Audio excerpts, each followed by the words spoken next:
Hey guys, welcome to a gentle journey, not through time by magic, but by a slow descent into the deepest layers of sleepiness. A place where history doesn't shout.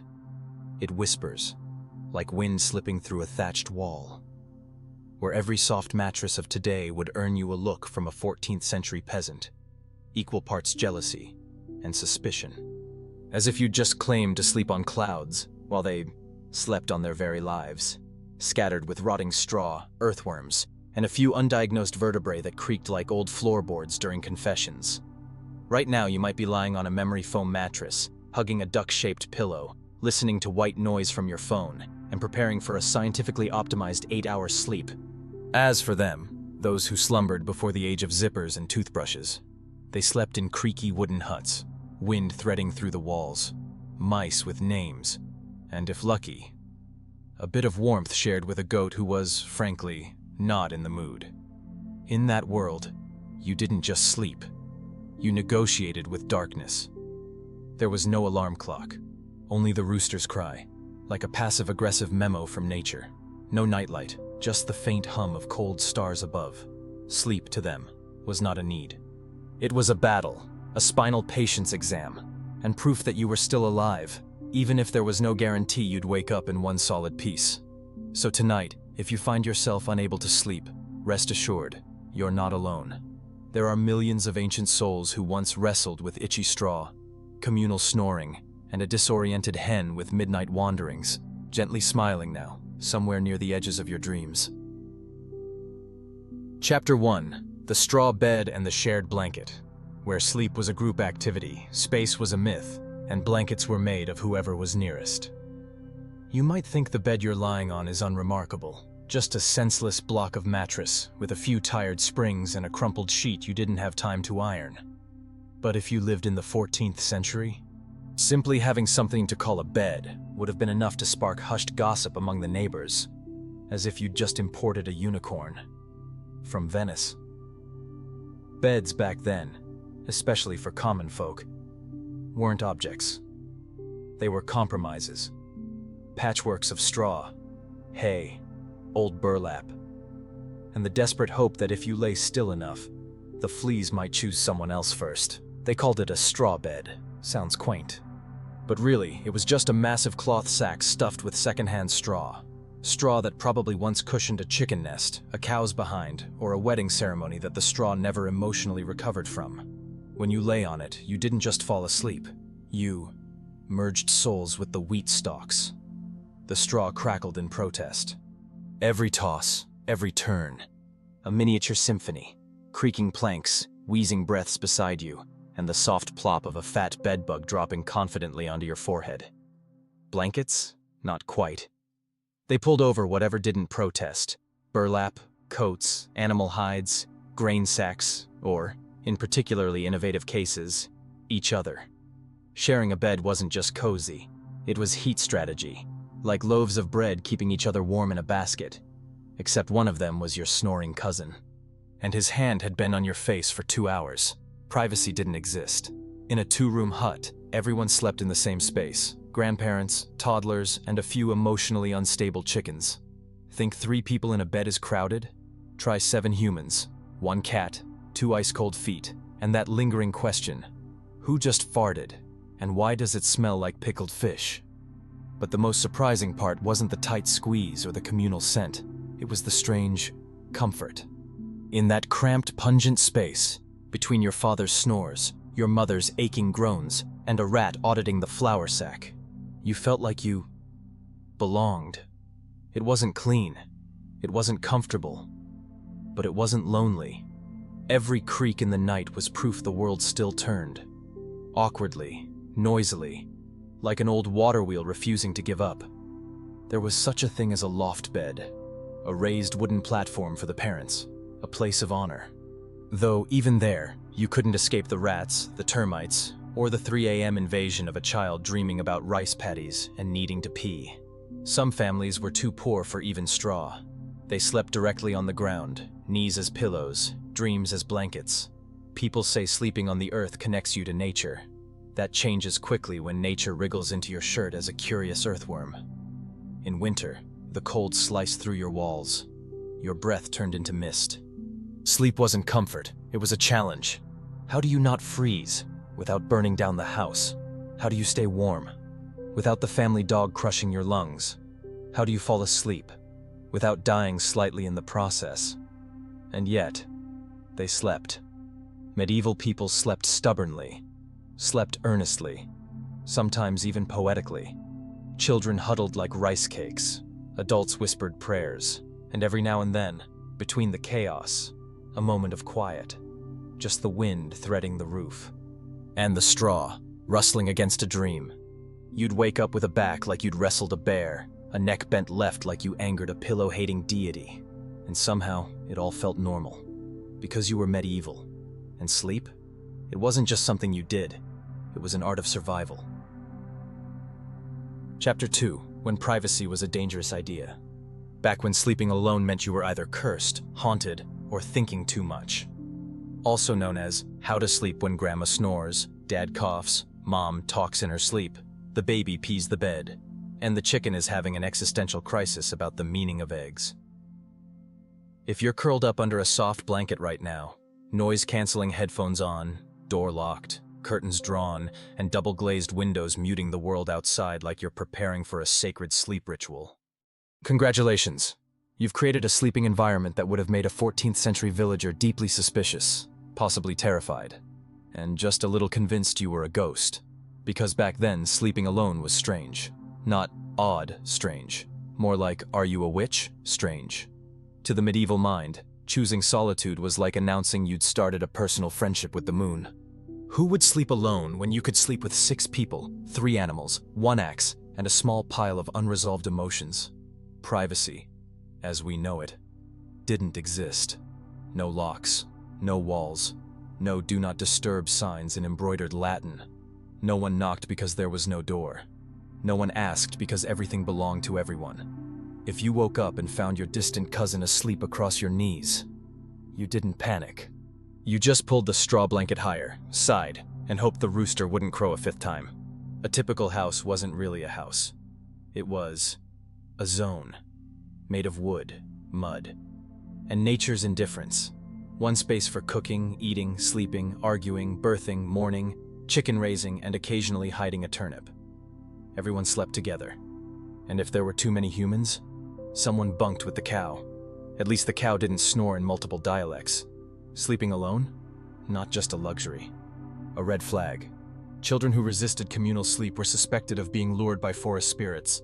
Adults who sought solitude were said to have dark air in their lungs. Or worse, they'd been reading. In that open space, everything was shared. Not because of kindness, because there was no other option. Snoring, coughing, groaning, sighs over burnt onions, murmurs from the dream world, all layered into what scholars now call an unintentional rustic symphony. Sleep wasn't a retreat. It was a negotiation. You'd lie there, weighing your fatigue against your uncle's stomach gurgles, and wondering if this was a form of ambient assassination. Even the rich didn't escape. Their stone castles were filled with servants, guards, maybe a priest, a lute player, and someone diagnosing phlegm. No one was alone, unless they were dead. And even then, they were buried next to someone who'd keep them company just in case eternity got a bit lonely. We, the modern cocooned species, talk about private space like it's essential to our sanity. But back then, solitude was dangerous. In the dark, with only wind and your own thoughts, people heard things, saw shadows, blamed sins on forest demons and mossy spirits with vague vendettas. Better to sleep next to someone, even if they reeked, mumbled half in Latin, and occasionally hugged you like a sack of barley. At least they were human. And that was the best insurance policy in a world without lamps, cameras, or emotional support hotlines. Some say today, I can't sleep if someone's in the room. A medieval person would ask, how do you sleep when no one's watching your back? They'd say, sleep is vulnerability. Best done with someone behind you, even if it's just to hold your pillow. So, for centuries we slept in crowds, not because we wanted to, because we believed solitude was where all the bad ideas started. Even dreams felt wasted if no one heard them in the morning. So tonight, if you're lying in silence, door shut, pillow fluffed, The quiet so thick you can hear your own doubts. Remember, sometimes noise is comfort, and that rogue elbow hitting your face at 2 a.m., seen in the right light, is really just the universe whispering, "You're not alone." Chapter 3: Sleeping with Goats and Other Winter Choices that were technically survival, but emotionally questionable. Also known as How to Stay Warm Without Freezing to Death, or being catapulted out of bed by a goat who's never read the rules about personal space. If you've ever been mildly annoyed because your pet insists on sleeping with you, like that cat that settles on your face at exactly 3 a.m., or that 30-kilo dog that believes your pillow is sacred territory, just pause and take comfort in this thought. At least you're not sharing your bed with a goat in heat, a pig with rebellion in its heart, or a cow, deeply committed to chewing cud while everyone else tries to sleep. In winter, when cold wasn't just a season, but a living beast with claws, teeth, and the power to freeze even your thoughts, medieval people did what they had to. They invited the animals inside, not for conversation, not for affection, but for heat. No heaters, no electric blankets, no insulated walls, no kettle humming gently in the background. Just a goat. The only warm, furry, slightly judgmental being you could rely on, without needing to pay a gas bill. They weren't called pets. They were reluctant bedfellows. The goat didn't ask. It just saw a gap between relatives and launched itself into the bed with full confidence, as if its ancestors had claimed that spot since the Neolithic age and left it to them in the will. Goats don't snore, not exactly, but they do breathe like a kettle about to explode. And when it's cold enough to make them twitch in their sleep, you'll find yourself kicked squarely in the ribs, as if punished by an ancient culture that believed pain built character, especially spinal pain. And it wasn't just goats. People shared their sleep with chickens, pigs, dogs, cats, cows, and sometimes ducks, creatures that didn't understand bedtime, didn't care about personal space, and absolutely treated every surface as communal property. One determined hen could decide to lay an egg right in the mattress corner, and suddenly your night becomes a concert of clucks, rustles, and motivational speeches from a bird encouraging herself to succeed. And if your dog decided that 2 a.m. was the perfect moment to mark its territory, let's just say peaceful sleep was for angels and the already dead. Now yes, someone might argue, at least they had warmth. And yes, they did. But it was the warmth of an 80-kilo cow sprawled across your legs, breathing unevenly, smelling of last autumn's hay. It was the kind of warmth that made you wake up and wonder if death had a scent.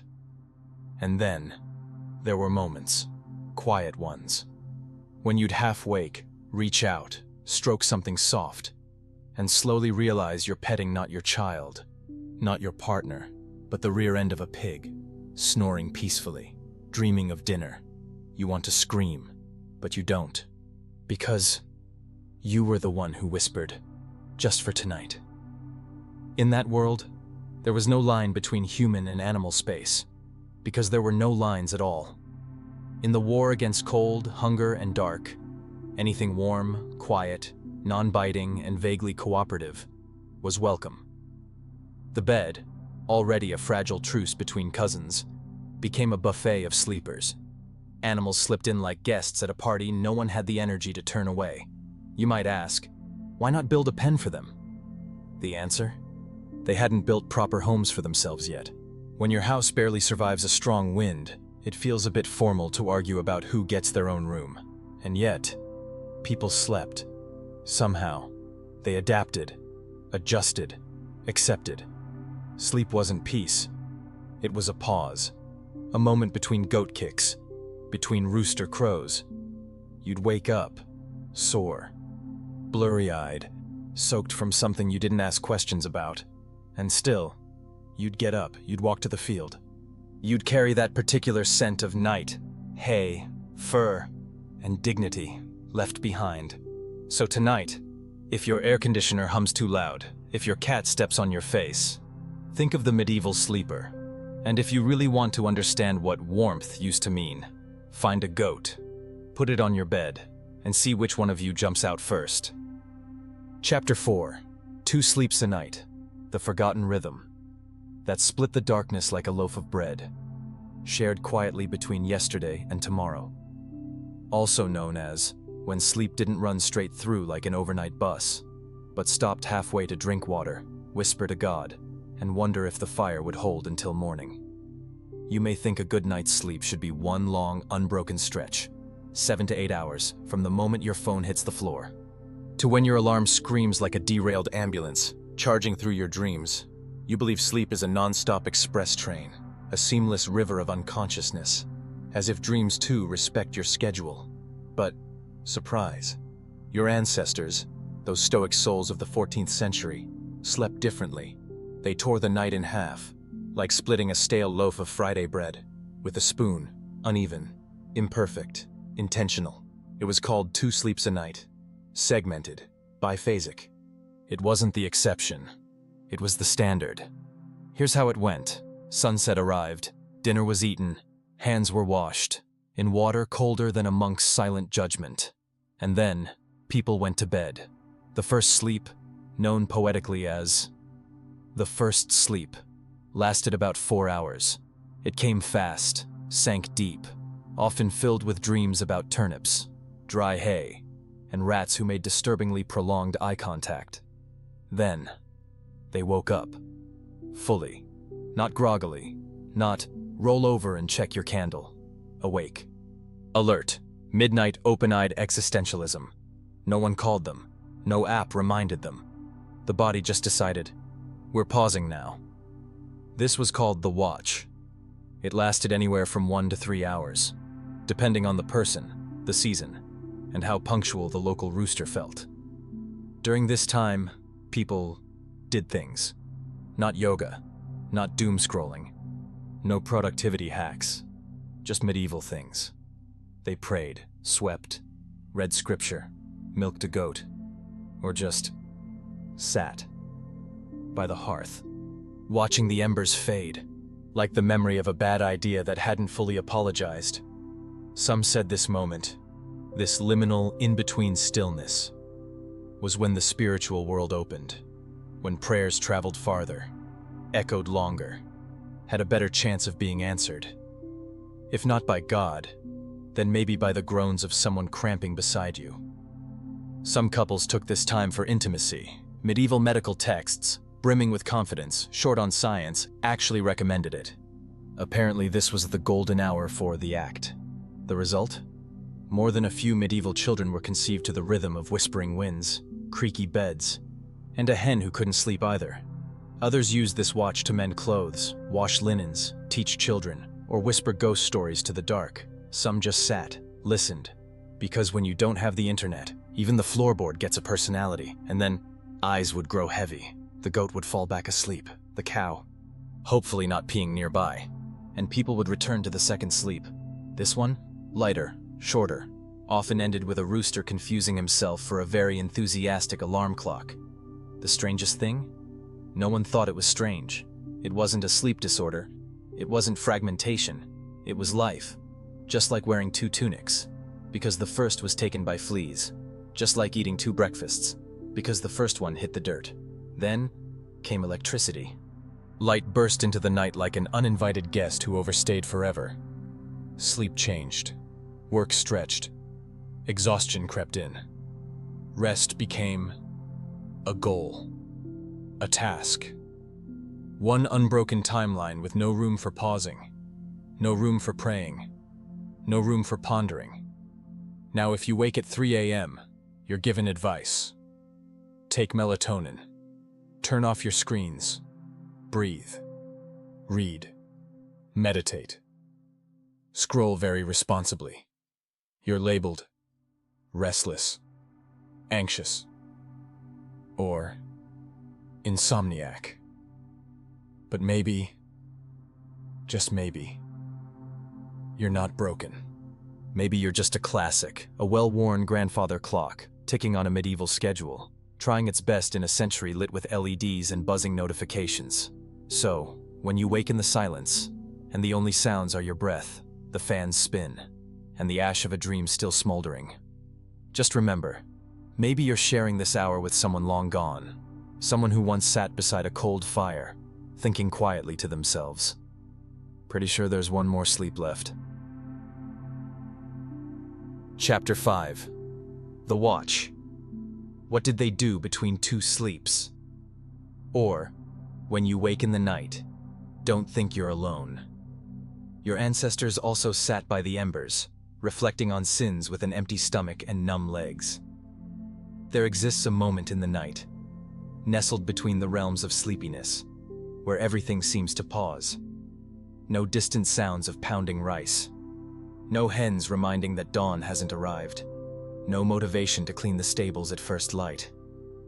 Only you remain, a living being, lying between two sleeps, eyes open, heart beating slowly, mind adrift, like fog over mustard fields. Instead of desperately trying to fall back asleep, as we often do today, medieval people fully awoke.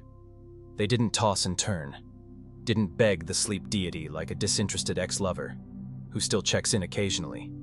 They sat up, sometimes straight on the straw bed, other times reclining, hands behind the head, whispering to the ceiling, as if awaiting a reply from an unnamed shadow. But mostly, they worked, seriously, methodically, with a sense of purpose, as if this midnight shift was just another item on life's schedule. The most common activity during this middle watch? Prayer. Not the casual kind we mutter while burning toast, but real prayers, lengthy, thematic, with introductions, bodies, and conclusions. Some read scriptures, if literate. Others recited memorized verses in the dark, each word like a lifeboat sailing through dense night, buoyed by faith and the musty scent of damp blankets. Others, energized by moonlight instead of caffeine, chose manual tasks, mending clothes, spinning yarn, stringing beads, slicing dried radishes, rekindling the hearth. They weren't hurried. Everything unfolded in silence, deep as a well. Sometimes it was simply a mother, blowing gently on embers to keep her child warm, not from duty, but from habit, an expression of love under the faint glow. Of course, couples, married or otherwise, also utilized this time for intimacy. Medieval medical texts, brimming with confidence, short on science, encouraged it. It was believed that after rest, with blood circulating and minds calm from the day's absurdities, the body was reset. That moment, they said, was ideal, spiritually and biologically. The night air wasn't just for romance, it was for tea, if you had any. Some would rise, light a fire, and brew a warm drink from herbs. Ginger. Unidentified forest leaves. They called it healing water, not for taste, but to soothe the throat, appease hunger, and extend a soft moment before drifting back into sleep. For the elderly, this was also story time. Not loudly, not to an audience, just whispered, to a child, still half awake, or dreaming of being chased by pigs. They told old tales, a great-grandfather who slept on the roof, a matriarch who believed sleeping with feet off the ground caused mushrooms to grow, a stranger who came to the village on a snowy night and vanished, leaving behind a single tooth and the scent of unfamiliar incense. Some, rare but real, wrote. Monks, physicians, nobles, insomniacs, by candlelight. They journaled, listed tasks, wrote letters, recorded dreams, afraid that if they let the dream fade, their soul might follow, without leaving a forwarding address. And some did nothing. They just sat, watching firelight dance on the walls, listening to the steady breathing of loved ones and the soft patter of rain, like unconfessed sins. They sat, neither sad nor joyful, just feeling time. Time between two sleeps, not night, not day, a fragile hour, accepted as a gift, from a world they never fully understood. Today, we call it a disorder. Sleep fragmentation. We try to fix it, with pills, with ocean sounds, with podcasts about Alaskan tax codes. We panic when we wake at 2 a.m., as if something sacred has broken. But our ancestors weren't afraid. They awoke, they lived, then slept again. A rhythm born from long winters and dim lights. So tonight, if you find yourself awake, eyes open, without reason, mind clear, in that strange midnight way, don't reach for your phone, don't force the sleep. Just listen. Perhaps you'll hear embers of the past, or a whisper from a century ago, telling you, this is our hour, we've always been here. Between two sleeps, between two worlds, between two parts of ourselves. Chapter 6. Sleeping like you're praying, or when sleep and morality share a bed, and you're not sure if you're resting or being auditioned for sainthood on a frosty night. In a world where darkness wasn't the absence of light, but the default setting of reality, where night didn't end with an alarm clock, but with a rooster, so aggressive it sounded like it was declaring war on the cosmos. Sleep was never just about lying down and letting the body do its thing. To the medieval mind, sleep wasn't merely physiological. It was a ritual, a moral checkpoint, and occasionally, a divine audition to prove you were devout, even when you weren't fully conscious. People back then, especially monks, and anyone superstitious enough to believe that every snore gave demons a chance to whisper, believed sleep was part of spiritual life. And if you think, sleep is just sleep, you're underestimating the imagination of someone who spent their whole life in a village with 3 surnames, 1 church, and a well that echoed, suspiciously. In monasteries, places where schedules were so strict even blinking felt like it needed approval, sleep was governed by bells, prayer calendars, and a healthy fear of hell. Monks didn't sleep because they were tired. They slept to prepare for waking. To wake up and pray at an hour when normal people were just rolling over to relieve a sore shoulder. Their sleep was fragmented into sacred morsels, just enough to restore a sliver of faith, never enough to remember the last time they truly slept well. And when the bell rang, the kind with no hands, no numbers, and absolutely no understanding of silence, at midnight 3 a.m., or whenever God seemed in the mood for praise, monks would rise, or drag themselves up, or be hauled upright by someone holier but equally grumpy, eyes half shut, mouths still garlicky from supper, heads full of dreams that hadn't quite finished. They prayed, they chanted, and returned, not to sleep, but to wait for the next round. A life sliced thin like stale bread, each hour sprinkled with sacred duty, each sleep granted as a brief concession between rounds of soul combat. But it wasn't just monks. Common folk too. Those who didn't live in monasteries but lived close enough to death to take the afterlife seriously. Believed how you slept mattered. Good people slept soundly. Bad people dreamed of fire. The virtuous? They slept on their right side, just like saints in illuminated manuscripts. And if you dreamed of snakes crawling up your spine, you probably needed to confess before hitting snooze. Medieval medical texts, confidently wrong but endlessly enthusiastic, recommended sleeping on your right to prevent evil airs from entering through the left nostril. Why the left? Because everything sinister came from the left. Sin, disobedient women, and moist dreams, with no divine guest stars.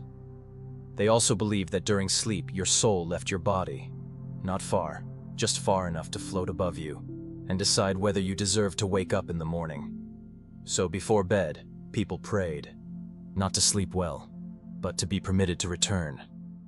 These prayers, they sounded like annotated moral leave requests. Lord, if you grant me sleep, please also grant me waking, and if I do not wake, then take me unto you, or at least, please don't let the rats chew on my nose before the body cools. In that context, sleep became a kind of farewell. Not entirely permanent, but not fully temporary either. Back then, no one guaranteed that rest at night would lead to morning.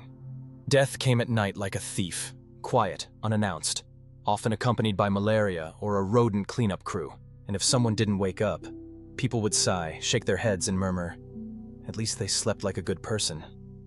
And dreams? Oh, dreams. They were a place where spirituality and digestion blurred like soup that had lost its way. Dreaming of flying to the heavens? A good sign.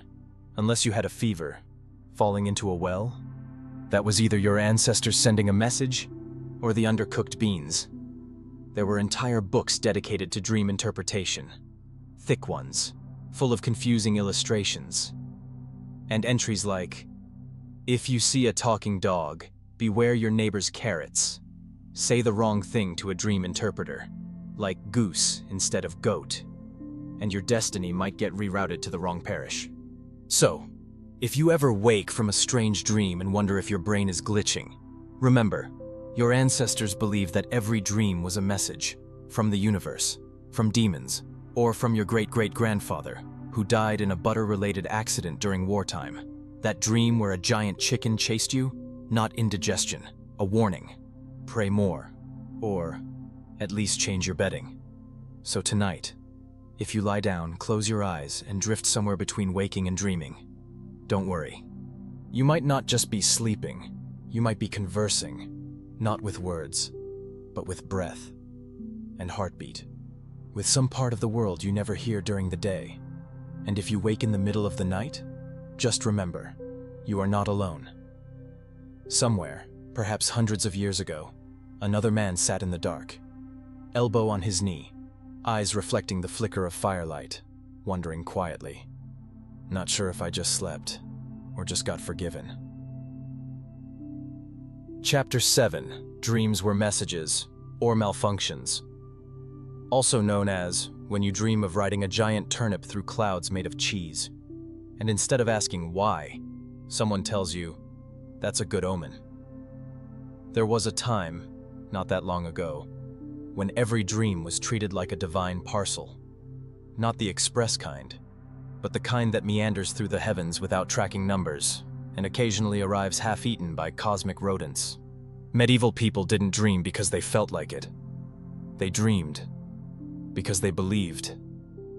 They were being messaged. And in that world, every time you slept, your subconscious began recording, not for your personal playback, but so saints, spirits, and occasionally, a talking onion, could drop in and whisper something important, mysterious, or entirely useless. Imagine it. You live in a straw hut, no Wi-Fi, no podcasts. Nothing to look at but a flickering oil lamp and ceiling cracks that might be hiding a spider or a metaphor. You've plowed fields for 10 hours, eaten a hunk of bread harder than a gravestone, and now, you lie down. But you don't just dream casually. You dream like your ancestors, your local priest, and a prophetic cat are all live streaming into your skull. According to texts of the time, dreams were not idle noise from a sleepy brain. They were official communication channels. Dream of a flood? That's a bad harvest. Dream of flying? Good, unless you've got a fever. Dream of falling into a pit. You might be dying, or maybe you just ate too much unfermented pickled turnip. There were even professionals, dream interpreters, fortune tellers armed with ancient books written by men who had once dreamed of bull-headed creatures in clerical robes. These books were thick, cryptic, and packed with symbols. Stuff like, if you dream of a goldfish laying eggs, it means betrayal, unless the fish is singing. Get a detail wrong, say the bear in your dream was actually a boar, and the entire interpretation derails. And somehow, that means the village well might dry up. Nobody knew why. They just nodded grimly.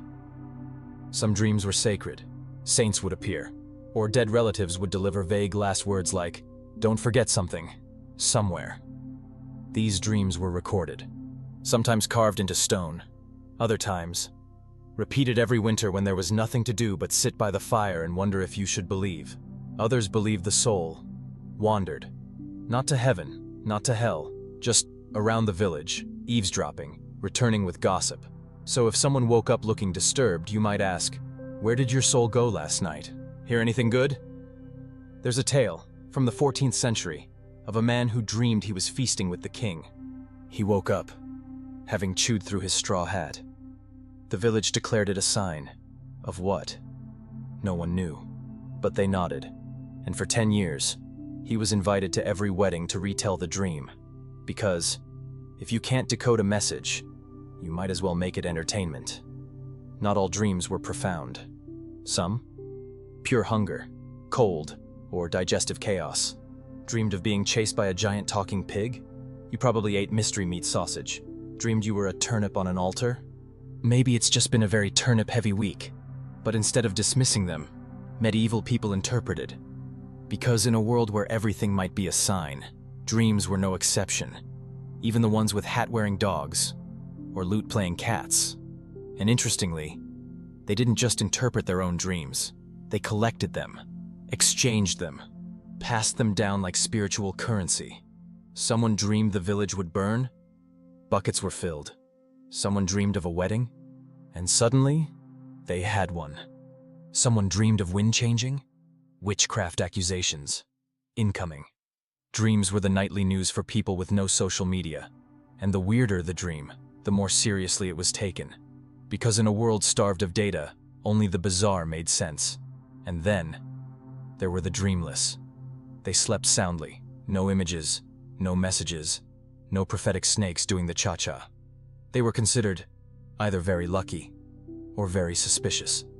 Because if your soul sends nothing back, you're either wholly pure or totally abandoned. So tonight, if you find yourself dreaming that you're a potato rolling downhill, don't panic. It might be a message from your ancestors or your intestines. Maybe you need a new blanket or a new outlook on life. Or maybe, just maybe, you've received an important encrypted message from the universe, cleverly disguised as a goose riding cat crossing a rope bridge. And if you wake and remember it all clearly, do what the ancients did. Sit up, recount it to someone, or whisper it into the dark. Because who knows, your dream might be the answer to a question this world hasn't learned how to ask yet. Chapter 8. The Midnight Bell. When Mass is an alarm clock, and every nap is a religious contract. Or, barely asleep, and the bells ring. The holy schedule of systematic sleep torture. There's a peculiar truth that only those who've lived in a world without a mute button can truly grasp. The sheer, unrelenting power of a bell. Not a doorbell. Not a fire alarm, a church bell. Big, bronze, rung by hand, by rope. By the spinal dedication of an old bell ringer who lived for the task, and possibly died of ringing-induced scoliosis. Medieval people didn't need alarm clocks. They had bells. And bells did not care how long you had slept, what part of your dream you were in, or whether you just dozed off after 3 hours of rocking a baby and 2 accidental hoof kicks from the family pig sharing your straw pile. Bells rang. That's what they were born to do. Bells were God's voice, translated into decibels, hurled through space with all the tenderness of a holy slap. Church bells rang during what were called canonical hours, times set aside for prayer, established by monasteries, then adopted by everyone else as a sort of sacred schedule powered entirely by ears. There were 7 of these moments across the day and night. And tragically, for anyone hoping for 8 uninterrupted hours of unconsciousness, 2 of them occurred while you were still trying to remember your own name. The midnight bell, also known as matins, was the climax of sacred harassment. When the world was quiet, when the hearth was nothing but lazy, glowing coals, when your dreams had just started gaining color and narrative structure, that's when the bell rang, loud, echoing, heavy as rye bread, cold as your wife's hand on your neck at 3 a.m. when the blanket's gone missing. To common folk, the bell was either a cue to roll over and keep snoring, or to mutter a small, creative curse before burrowing deeper into the hay. But for monks, or anyone living too close to a church to convincingly fake being dead, the bell was a summons, a shoulder tap from heaven, a divine whisper that said, "Time to clock in." The monks rose. They donned their robes, not soft, flowing ones from TV dramas, but thick, itchy wool garments that retained the musk of centuries of spiritually responsible wearers. They made their way to the chapel. No chatting, no smiles, no coffee, just chanting. Long, slow, thin as morning mist, but dense with guilt.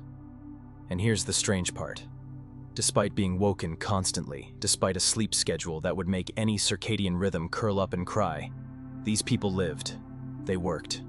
They herded sheep. They copied manuscripts. They farmed. They invented new sins to confess. They had no sleep trackers, no concept of deep sleep mode, no TikToks explaining optimal sleep windows. They only knew this. If the bell rings, you get up. If you don't, you might be dead. And even then, you should still get up. Because funerals require attendance too. That's why sleep back then was never absolute. It was always provisional, a temporary contract between your spine and divine obligation. You didn't sleep to recover. You slept to be interruptible. And if someone overslept a prayer hour, they weren't gently reminded. They were stared at with the silent disappointment of an entire community trained in discipline and scheduling. Of course, not everyone was required to obey the bell, but whether you were a noble, a peasant, or a sweaty shoemaker, the bell was unavoidable. It slipped through walls, echoed off rafters, landed in your ears like a lullaby written by an irritated saint. Even in tiny villages with just 3 bells a day, morning, noon, evening, people developed the uncanny ability to tell the difference between a morning prayer bell and a funeral bell, based entirely on spine vibrations. Some villagers adapted. They adjusted their sleep around the bell's tyranny. Woke up at 2:50, just to stretch, breathe, and curse thoroughly before the bell hit. Others ignored it, then overcompensated the next day with double prayers. As if spiritual debt could be paid off, with interest. In a way, the bell was the background music of medieval life, whether you liked it or not.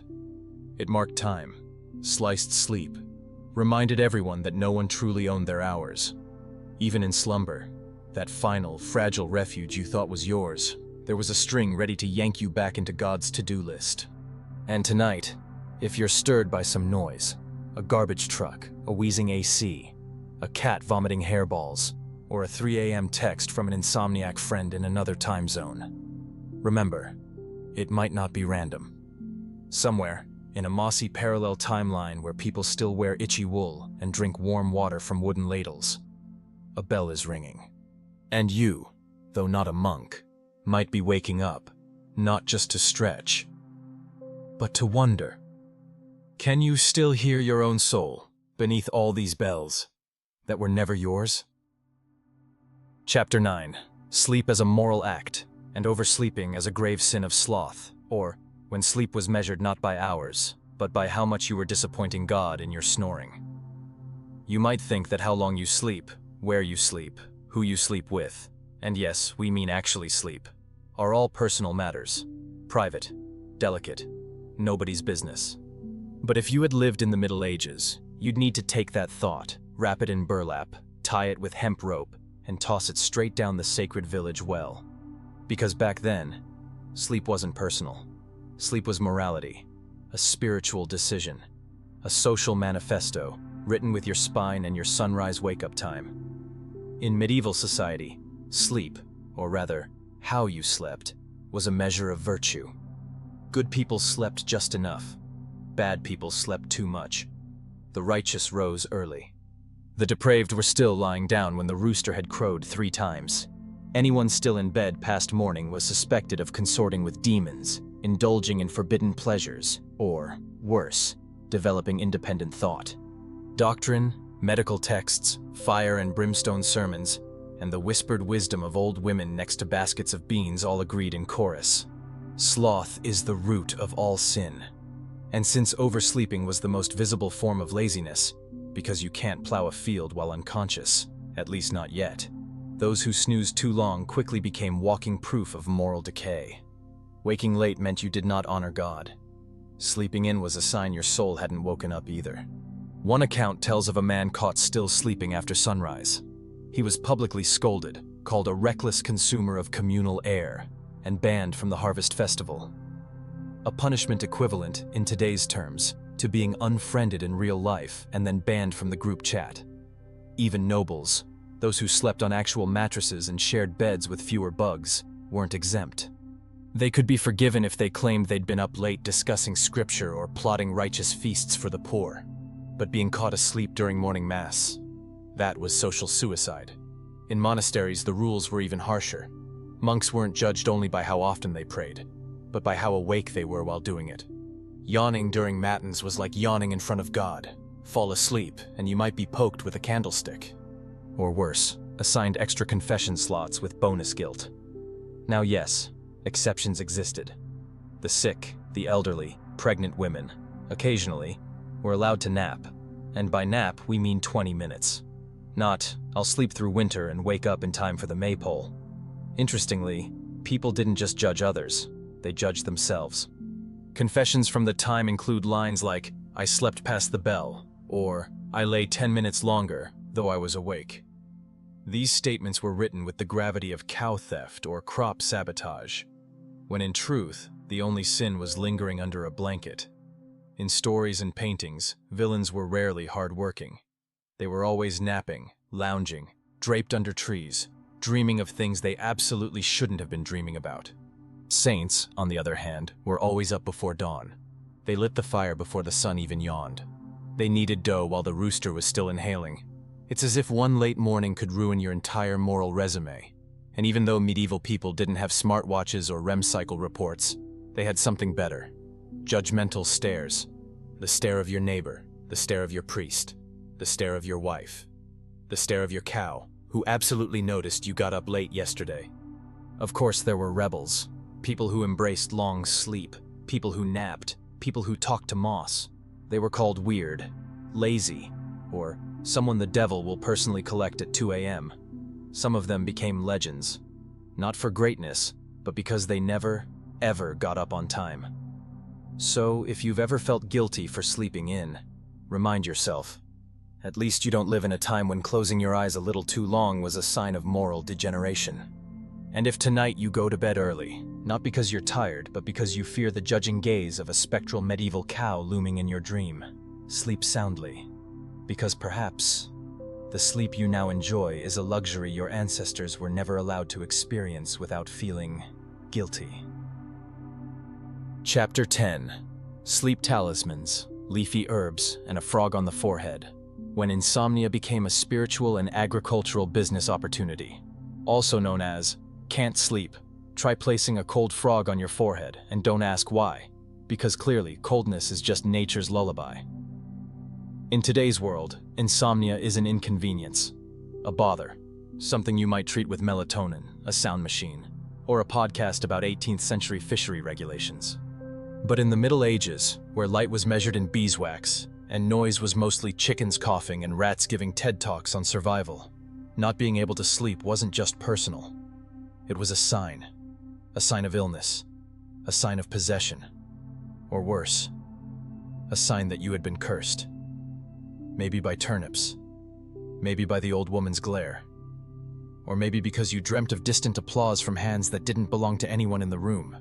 You see, medieval people believed that sleep was a natural state, like mildew, like taxation, like guilt, and any disruption to sleep was spiritual, cosmic, or entirely your fault. If you couldn't sleep, no one would ask if you'd had caffeine. They'd ask if you swore while stirring porridge, or stepped through your own shadow, or made eye contact with the woman next door while she was whispering at her garden again. So the remedies? Oh, they matched the mystery. The first was the sleep charm. A cloth stitched by hand, infused with herbs, tucked under your pillow or hung above your head like a tiny medieval dream catcher that smelled faintly of dirt and bird. Charms were made of bark, fur, feathers, and sometimes bones, all believed to hold sleep energy, which sounds like something from a bedtime energy drink, but was actually just hope stitched with superstition. Some charms had words written on them, Latin, or something that looked like Latin but may have been just someone's grocery list. They were sold by herbalists, fortune tellers, and old women who lived alone on hillsides, which, honestly, was a surprisingly competitive business model. And if charms weren't your thing, there were herbs. Lots of herbs. Lavender, if you could find it. Catnip, if the cats allowed it. Valerian, chamomile, rosemary, and one mysterious leaf that only grew under full moons and was usually mistaken for cilantro. You could boil them, sew them into dream pillows, or simply shove them in your ears. Functionally useless, but emotionally comforting. Some recipes were complicated. Boil root, add cider, whisper into the pot, stir clockwise, never counterclockwise, because that might summon spirits. And nobody wanted to explain that to the village priest. Now, if charms and herbs failed, you moved to the animal phase. Yes, live animals, on your body, while you slept. The most famous? A cold frog. On the forehead. Why? No one knows. Maybe because its chill distracted you. Maybe because screaming, "There's a frog on my face," was the quickest path to exhaustion. There were other options too. Chicken toe bones, mouse skins, a child's milk tooth, borrowed politely, one hopes, all believed to soothe the sleepless. Not by logic, but by reputation. And if you were deeply religious, you'd seek out a priest, not for science, but for spiritual sedation. Some offered prayers, some offered advice. Mostly they reminded you that perhaps the real cause of your insomnia was you. But not everyone searched for solutions. Some people just sat in the dark, listening to the wind tickle the thatch, listening to breath rise and fall in those sleeping beside them. Not resisting, not curing, just waiting, with dignity, with stillness. And sometimes, that's when sleep came, not as a prize, not as a surrender, but as a quiet visitor wrapped in the smell of herbs and the warmth of finally letting go. So if tonight you find yourself staring at the ceiling, wide awake, wondering why, don't panic. You don't need a charm, or a frog, or sacred mouse socks. You just need silence, a little patience, and the reminder that sometimes sleep isn't something you chase. It's something that returns when you stop running. Chapter 11. What you lie on and what lies on you. When the bed is home and bugs are unwanted. Roommates, also titled, Why Sleeping Amidst Rotten Straw Deepens Your Understanding of Life, Death, and the Complex Relationship Between Humans and Insects. If you've ever been annoyed by your mattress sagging slightly in the middle, or your pillow not being as fluffy as the day you bought it, or a single wrinkle in the bedsheet that absolutely refuses to smooth out, then welcome. You're about to time travel to a world where comfortable bed was just a rumor spread by nobles who'd never laid on straw. In the Middle Ages, if you had something called a bed, you were already doing well. And by bed, we mean a wooden frame that looked surprised to still be standing, propped up by bricks, rocks, or prayers whispered by your lower back. On top of this frame was a thick sack called a tick mattress, named not because it repelled ticks, but because it probably contained them. A cruel little joke from history's naming department. This sack was stuffed with straw, hay, sometimes dry leaves, sometimes not so dry ones, and whatever fluff-like matter could be shoved inside without stabbing the user. You didn't lie on it for comfort. You lay on it as an act of surrender, to sleep, to insects, to fate. Every time you turned over, the straw cracked, the wood groaned, and somewhere deep inside the mattress, something small and possibly multi-legged made a decision about your foot. And yes, you weren't sleeping alone. That mattress was a small apartment complex for fleas, lice, bedbugs, spiders, moths, and the occasional earthworm who got lost on the way to the compost pile. Sometimes a baby mouse would curl up near your ankle, just trying to stay warm. It didn't ask for your permission. And you couldn't exactly evict it. In fact, medieval medical texts rarely discussed removing bedbugs. Instead, they offered tips on how to coexist peacefully. Burn rosemary, scatter ashes, draw a circle with salt. None of it worked, but it gave you something to do before the scratching started. To prepare for sleep, people often beat the mattress with a stick. This wasn't just fluffing, it was warning. A polite, "Hey, I'm coming" to the things that lived inside it. Skip the ritual, and you might wake up with red welts, straw in your ear, and an itch that made you question the existence of mercy. And while you lay there, don't forget what lay on you. Dust, ash from the fireplace, a cobweb, a bat, sometimes, because medieval ceilings were less protective shelter and more wildlife observation deck. Everything above you creaked, moved, shed, occasionally fell. Sleep was an immersive experience. Surround sound, sensory input, sometimes a mouse. And the scent? Imagine a bouquet of damp straw, unwashed linen, old sweat, and the spiritual residue of someone who gave up on life and forgot to tell their armpits. If it rained, the roof leaked. If it didn't, the dry air turned your straw bed into a crunchy carpet of regret. There was no air freshener, just burnt herbs and candles that fizzled out in 5 minutes and set things on fire in 3. But still, people slept. Not soundly, not comfortably, but consistently. They adapted to bites, to stiff necks, to straw in places straw should never be. Sleep wasn't indulgent, it was a pause. A moment to lay down and simply endure. So tonight, as you sink into your clean mattress, with your soft sheets, climate control, and no wildlife in sight. Remember, you are not spoiled. You are just lucky. And somewhere deep in your DNA, there's an ancestor who once beat the mattress, cursed a bedbug, and dreamed of a world where beds didn't bite back. You're living in that dream now. Sleep gently, you've earned it. Chapter 12. Pillows were not for mere mortals. When your neck was the victim, and the cat was the luxury cushion. Also titled, What to Rest Your Head On. When the only pillow in the house is being used by Grandpa to prop up a wooden leg, and you're not important enough to reclaim it.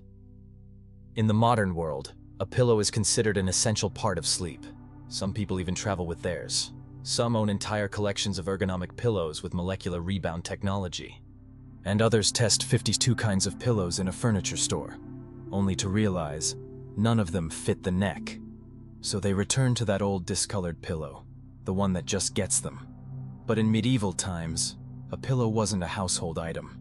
It was a privilege, a luxury, on par with refined salt, unbroken wooden combs, and the ability to correctly spell the name of the Lord.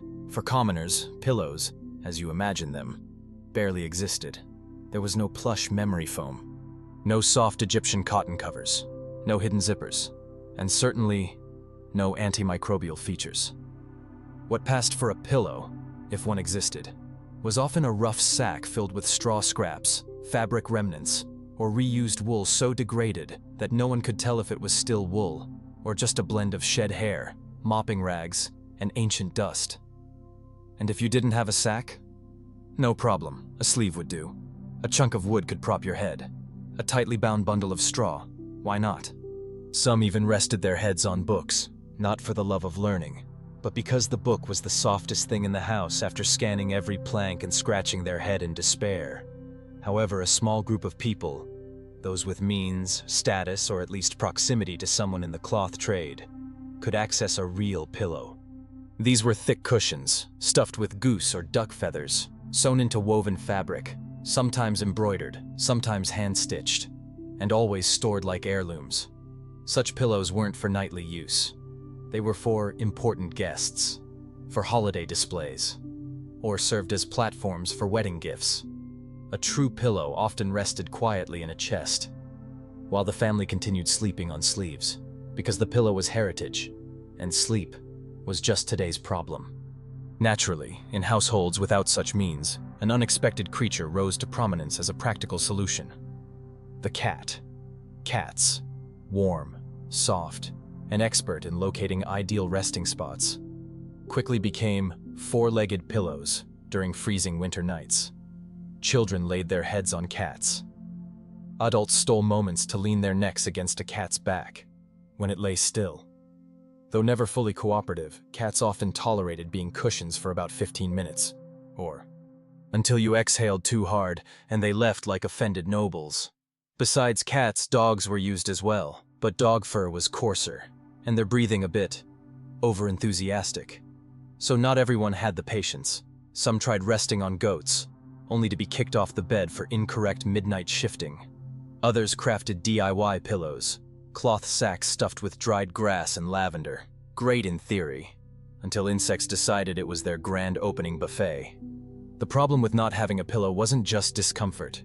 It was a direct assault on the cervical spine. Numerous medical records from the era describe the condition of perpetual head tilt, a result of resting one's head on unidentifiable surfaces. For years, some had to wear scarves to keep their necks straight. Others ended up with a lifelong sideways lean, as though constantly eavesdropping on a divine secret.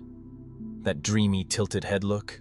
Likely just a crick in the neck, caused by a pillow made of baked clay. Still, medieval folks didn't complain much, partly because they didn't know what they were missing, partly because they had bigger worries: drought, toothaches, grain taxes, and snakes slithering through floor cracks. Sleep, therefore, became such a humble act that it didn't need a pillow. If you could lie down, close your eyes, and dream, even if just a fleeting dream about a singing turnip, that was enough to keep the night from becoming hell. So if you wake up tomorrow with a sore neck, aching head, and decide to spend a third of your salary on an orthopedic alignment pillow with a name that sounds like futuristic medical equipment, remember this: You are paying for something your ancestors once tried to recreate using cats, wood, and blind hope. You're living in an era where proper head support is no longer just a dream, so tonight, if you lie down, rest your head on a soft, laundry-fresh pillow, and know there's no living creature inside it. Know that you've come a long way from the days when one had to choose between sleeping on the left side or pressing one's temple against a dried onion bulb.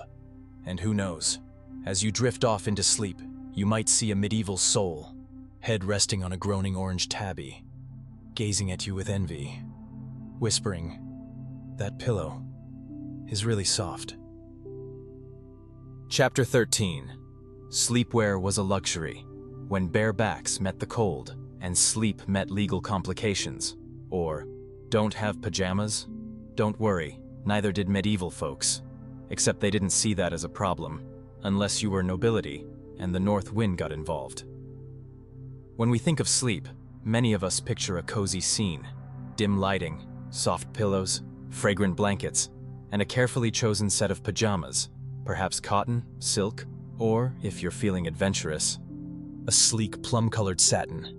But if you rewind to the 14th century, step into a drafty hut where the wind enters from every direction, accidentally step on a dry straw hiding a napping flea, and ask, "Where are your pajamas?" You'd be met with a look like you just asked, "What is Wi-Fi?" A mix of confusion, pity, and a hint of suspicion that you might be a northern imposter. In most of medieval society, especially among peasants, sleepwear did not exist as a separate concept. People had two types of clothing: what they wore awake, and what they also wore while asleep. Because they were the same, they plowed fields in rough wool tunics, ate dinner in rough wool tunics, slept in rough wool tunics, and if they got sick, they might be buried in that same rough wool tunic, assuming it hadn't decomposed first. Not everyone chose to sleep clothed. Some, especially during summer nights, or when their bodies had reached the limit of tolerating coarse fabric, simply stripped down. Not for romance, but for practicality. Sleeping nude helped soothe skin already assaulted all day by sweat, dust, and the general condition of being alive. It also saved time in the morning. Just put your clothes back on, neatly folded beside you, or retrieved from under the straw if you overslept, and face the new day with the energy of someone who just stepped on a thistle. Among the nobility and clergy, those privileged enough to think in terms of functional wardrobe separation, sleepwear existed in a simple form: a long, loose white garment, made of linen or thin wool, unembellished, undecorated, and utterly devoid of cute cat prints waving hello. It was called a nightshirt, and often indistinguishable from an undertunic worn during the day, just slightly cleaner, meaning less mud, and perhaps faintly scented with dried flowers, if the washer had a forgiving heart and enough time to boil water. For monks in monasteries, sleepwear was both personal gear and a tool for temptation control. If you're wearing a thick wool robe, ankle-length, tightly cinched, high-collared, and belted at the waist, chances are your thoughts aren't drifting toward inappropriate territory, because breathing is already a full-time job.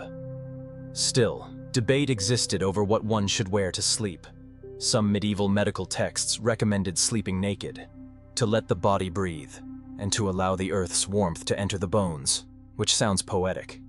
Until you're actually lying on that earth, experiencing firsthand how a gust of wind can deliver moral lessons directly into your spine. More cautious physicians suggested wearing long linen garments, sweat-absorbent, breathable, and most importantly, protective against the judgmental gazes of others should you be roused at midnight because the pigsty was on fire. One thing is certain: public sleep never involves sleepwear. In roadside inns, people slept crowded together, each in their own corner, on dirt floors or wooden planks, surrounded by snores, moans, insects tapping rhythmically, and the occasional sleep talker muttering unsettling things about their mother-in-law's soup. There, no one changed clothes. You slept in what you arrived in. If it was wet, you still slept in it. If it smelled, tough luck. The golden rule of communal sleep was, the fewer movements, the fewer arguments. Children, never top priorities in clothing budgets, often slept half-naked, covered in tattered scraps barely identifiable as former garments. Some were wrapped in blankets. Others slept in baskets, barrels, or atop bundles of hay as large as their parents' debts. For them, sleep was natural. No pillow, no teddy bear, and certainly no fox-themed pajamas wearing jeans. And yet, despite the harshness, the messiness, and the general cold medieval people still slept. They didn't need satin, they didn't need pearl buttons, they didn't need lace-trimmed collars, they just needed a place to lie down. A pocket of silence, or something close to silence, if the goat wasn't whispering strange things. And a body too tired to care whether it was clothed or not. Sleep in that world wasn't a luxurious pause for restoration. It was the closing chapter of a successfully survived day. Not injured, not arrested, not evicted from the village. And that was enough. So tonight, if you're wearing a soft, breathable, clean, neatly tailored set of pajamas with dual side pockets and no itchy seams, remember, you're partaking in a ritual your ancestors were never allowed to dream of. They slept in muddy clothes, with bare backs on straw, clinging to the faint hope that come morning, they'd still have clothes to wear, and still have a reason to wear them. And if you happen to fall asleep in your day clothes tonight, don't worry. That's how medieval folks lived, for centuries, and they didn't need a wardrobe change to dream. Chapter 14. Napping like a noble, and the cost of sleeping in the wrong class. Also known as, you nap at noon? Sorry, my friend, but the right to yawn when the sun is at its peak isn't for those still owing taxes. If you've ever experienced the simple joy of a midday nap, dozing off gently after a meal, with a warm belly and a drowsy head, as the world hushes into a serene silence, you're fortunate to live in an era that permits such indulgence. In the 14th century, however, if you were a peasant without status, lacking church connections, and owning less land than your cow, napping at noon could be seen as a problem. In medieval society, particularly among the peasantry, daytime napping wasn't merely a biological act. It was a social statement. A peasant caught napping in the fields might be labeled lazy. Dozing in one's yard could arouse suspicions of rebellion. And sleeping on a church porch might earn a gentle kick from someone in a long robe jingling a keyring. Midday sleep, unless justified by illness, religious reasons, or death, was often associated with the nobility. Those privileged to recline after lunch without fear of punishment for wasting sunlight. Nobles had private rooms, personal beds, drawn curtains, and biological clocks allowed to tick 3 hours slower than society's standard. In castles and manors, noble napping was accepted, even encouraged, for refreshing the spirit, for aiding digestion, or simply because there's nothing pressing to do, and that's why I'm noble. They napped in rooms with soft lighting, on feather-stuffed mattresses, attended by servants guarding the door and fanning away flies. Meanwhile, outside the castles, countless laborers slept with open eyes. They might doze while standing, dream while walking, or sit, without daring to close their eyes. Because closing them more than twice could be interpreted as sleeping, and sleeping before completing one's labor quota was a sin akin to forgetting the divine at day's end. It's said that peasants caught nodding over their plows at noon were promptly labeled morally weak, undisciplined, or susceptible to demonic temptation. Others, those bold enough to nap in a market corner after hauling bricks all morning, were punished with extra work, or placed on a watch list, meaning someone would check every 3 days. Still napping under the sun? Ironically, those most in need of a nap were the least permitted to take one. Peasants, rising at dawn, eating with their hands, laboring under the sun, burdened like roosters catching the wind, were subjected to strict time controls. Conversely, those lounging in the shade all day, dining with silverware, and whose main labor involved signing documents, had the privilege to nap briefly to stay alert for new information. Some individuals, belonging to no particular class, still managed to nap. Stealthily, swiftly, like fugitives evading the law. They hid in haylofts, under trees, or in someone's kitchen while the owners were at church. Snatching 3 breaths before reality's footsteps stirred them awake. This wasn't napping, it was surviving. Of course, there were times and places where napping was acceptable, such as during lengthy church services, or when the sun's intensity made working seem an affront to God. Then, people would pretend to meditate or pray deeply, adopting a posture that, if questioned, allowed them to say, "I'm conversing with the Lord. He responds with silence." In truth, they were sleeping, lightly, quietly, just enough to prevent collapse. In monasteries, napping was part of the discipline, scheduled in the early afternoon. Lasting just shorter than a dream, monks would doze at their desks, heads resting on scriptures. And if someone snored too loudly, it was interpreted as breathing deeply in the presence of the divine. At least there, napping wasn't forbidden, just confined to silence and posture. Amidst all this complexity, medieval people still found ways to nap. In stables, behind rocks, under wood carts, or in the tower's shadow.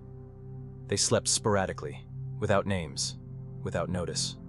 A form of sleep unrecognized, but existing as the body's natural response to fatigue. They slept, as if they owed it to themselves.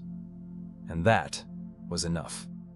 Tonight, if you've enjoyed a peaceful midday nap, or at least weren't punished for resting after lunch, know that you live in an era that allows people to pause, without justification, without class distinction, without fear.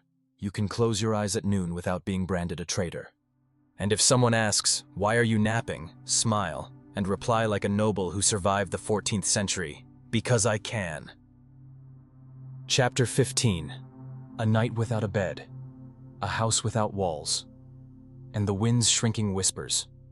Or, if you think sleeping outdoors is romantic, try it when the temperature drops lower than your ex's emotional range.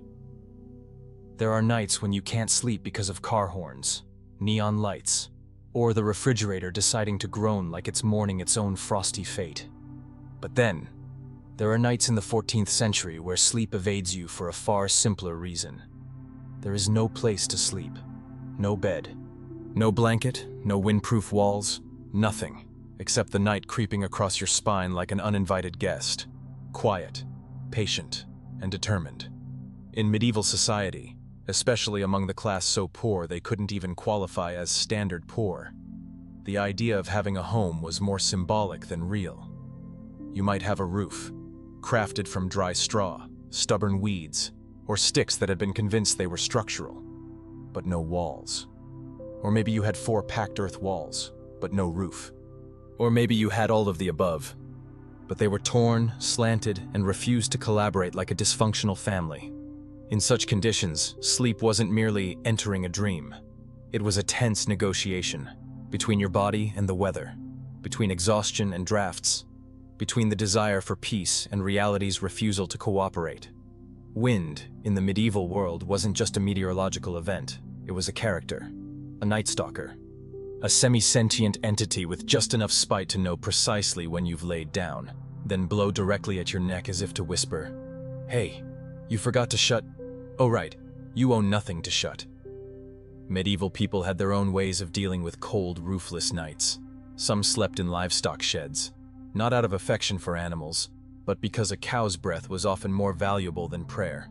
Some covered themselves in straw. Some used old sacks, worn-out tunics, or even pressed layers of fallen leaves into a makeshift nature blanket. The lucky few had a sleep tent, which was really just a piece of cloth stretched between 2 sticks, until the wind changed direction, turned it into an upside-down sail, and launched you like a rejected invention. Sleeping outdoors also meant facing every sound you could ignore by day. The hooting of owls like distant curses, the whispering bugs discussing family politics inside your ears, the creaking branches sounding like a storyteller who doesn't know how to stop, and breathing, someone else's, maybe human, maybe not, definitely not yours. Children were wrapped in their mothers' tunics, and the mothers wrapped in multi-layered despair. They clung to each other like potatoes seeking warmth, heads resting on shoulders, backs against the soil, hoping the ground wasn't too cold to leach all the dreams straight from their vertebrae. It was a kind of sleep without dreams, but also without alternatives. Still, despite it all, medieval people slept, because they had to. Because without sleep, tomorrow wouldn't be survivable. And tomorrow, unfortunately, always arrived, whether or not you were ready. And if you didn't sleep enough, you'd drop your plow, collapse in the market, Or, worse, be mistaken for dead and get buried behind the goat shed. Sleep then became an act of endurance. Figuring out how to withstand the numbness without making enough noise to wake the others, or the chickens. How to keep your legs from cramping by curling them before they seized. How to keep your head from rolling off your arm by resting it on your hat. How to sleep for 3 hours and still wake up before dawn, so no one sees you and assumes you're asleep in failure. No mattress, no room, no door. But there was willpower and calluses of a generation trained by wind, by mud, and by the sheer absence of central heating. They didn't sleep well, but they slept.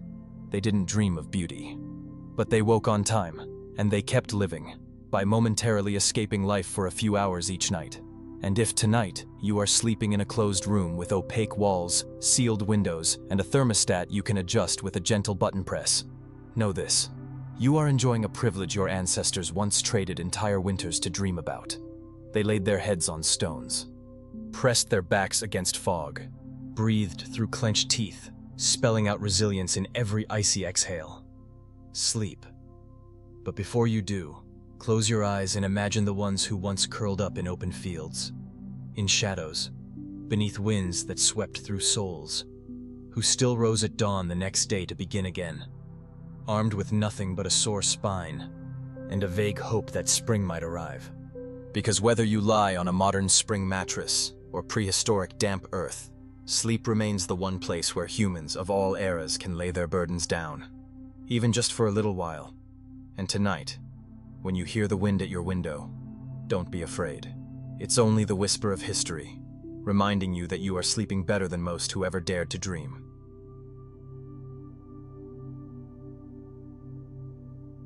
Chapter 16. Brewing tea with breath, warming hands with memories, and cups of tea without tea. Or, how to pretend you're warm enough to sleep, when the only warmth comes from your imagination. Today, tea is a symbol of relaxation. A warm cup before bed, a bowl of matcha in a yoga class, or a pot of herbal infusion when embracing a slower lifestyle. But in the 14th century, when boiling water was a marvel, kettles were heirlooms, and tea leaves were unheard of, tea wasn't a beverage. It was an idea, a dream, scented with dried grass and tinged with rust. If someone in a medieval European village claimed to drink tea before bed, they were either referring to a brew made from unidentified roots, or fabricating a tale to appear cultured.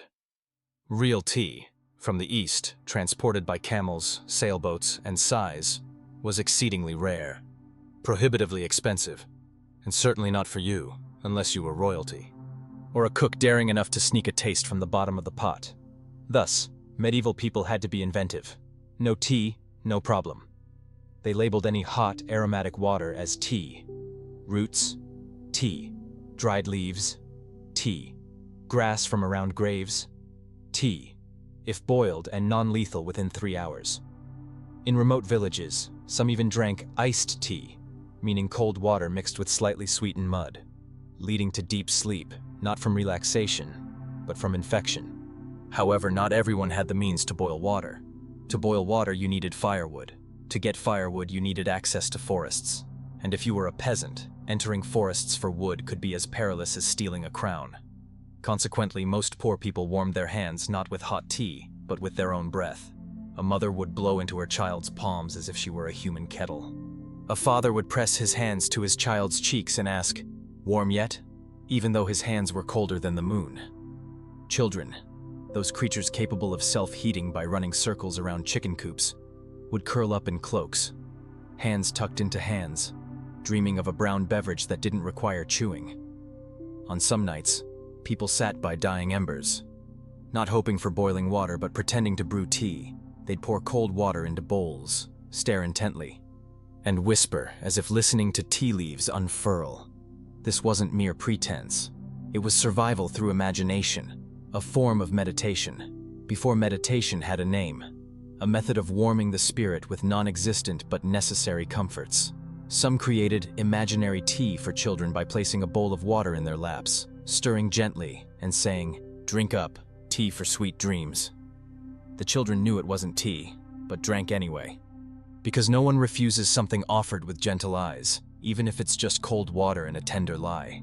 Tea also featured in legends, poetry, and late-night tales, where protagonists always had a cup of tea by the fireplace, a lazy cat, and memories no longer cold. These images were distant, dreamlike, smoky, but people kept telling them, because sometimes, speaking of an imagined cup of tea warmed more than drinking dubious brews from wooden bowls. One winter night, an elder recounted, "In the old days, my grandfather had a cup of tea." The story needed no conclusion. No one asked. And then? Because there was no need. Possessing a cup of tea, even in memory, recollection, or anecdote, was miracle enough. When boiling water, imagination, and storytelling failed, people still had one thing: memory. Not their own, but others, passed down through tales, through nights touching hands in the dark, through unverifiable once-upon-a-times that everyone needed. They slept, not thanks to tea, but because they felt that somewhere in the world, someone was truly boiling water, gently stirring with a spoon, and thinking of them. And if tonight you're holding a real cup of tea, hot, fragrant, free of dirt clinging to the rim, know that you're living a dream millions once considered a luxury. You don't need to blow on your hands. You don't need to close your eyes and imagine the scent of leaves. You don't need to pretend to stir. You truly have tea, and you can genuinely drink it before bed, without sacrificing firewood, breaking forest laws, or dreaming of non-existent things. Drink it. Exhale. And remember, sometimes, a sip of tea isn't just warm liquid. It's living proof that you're in a place more comfortable than memory, and sometimes that's all you need to sleep peacefully. Chapter 17. A night without fire, a house without walls, and the wind's shrinking whispers of cold. Or, if you thought having no blanket was bad, try sleeping without even a wall for the blanket to lean against. When night descended upon the 14th century, it didn't fall gently like a soft curtain. It dropped straight onto your head like a wet blanket hurled by an impatient god. There were no lights, no car horns, no goodnight wishes, only the wind, a constant, persistent sound. Never hurried, never tired, slipping through wall cracks, sliding under every layer of clothing, and quietly settling into thoughts you hadn't had time to warm. Sleeping without fire was not so much an art as it was a punishment thinly justified by circumstances.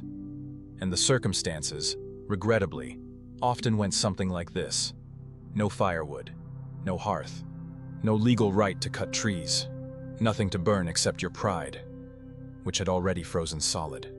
The house you called shelter didn't quite deserve the title. Half its walls were made of mud, the other half of wooden planks arranged more with hope than engineering, and the roof, if it remained, was held in place by faith and a few frayed ropes once meant to tie goats. You lie down, on straw, on dirt, on a floor so unyielding you start to wonder whether you made some occupational error in your past life. With no light, you use your hand to feel for the spot with the fewest rocks. With no fire, you pull your shirt collar over your neck. With no walls, you lean against yourself, literally. And as you curl into the shape of a shortened spoon, you begin to feel the wind in reverse heartbeat rhythms, steady, cold, and unbearably persistent. People say sleep is rest, but in this setting, sleep is more of an endurance event, a slow wait, a determined attempt not to think about luxuries like warmth or dreams. And if a dream does occur, it's rarely pleasant.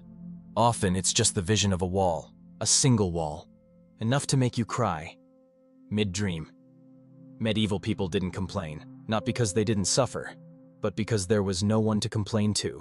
There was no divine customer service line, no weather grievance app. All they had was each other, and even each other could be a bit cold. People slept close together, like unlit logs, hoping body heat might travel through sleeves, through accidental touches, through synchronized breathing. And yet, oddly enough, in the dark, in the cold, in the scarcity, people still told stories. Not loudly, not long, but just enough. A mother would mumble about a magical coat that once kept a whole village warm. An old man would recall last winter, when they slept so close they didn't know who was who. But come morning, everyone was still alive. Children, if not already dozing, would giggle at tales of a donkey who knew how to tuck itself in. And while none of these stories were likely true, they were enough to soften stiff straw, warm clasped hands, and slow the shivers. Some nights were so cold people didn't sleep. They just closed their eyes and pretended they were in a place with doors, with a stove, with someone keeping the fire alive. Pretended the wind was not wind, but background music to a long dream. And in that pretending, the body got a break. The mind floated a little. And fear, at least for a few hours, was lulled by imagination. A night without fire doesn't kill you instantly, but it wears you down. It cracks your lips, stiffens your neck, rounds your back over the years. It makes you forget what warmth even feels like. And when you do finally feel warmth, maybe from the sun, maybe from a borrowed blanket, or maybe from an unexpected hug, you might cry, not from sentiment, but from surprise. So, the body still remembers warmth.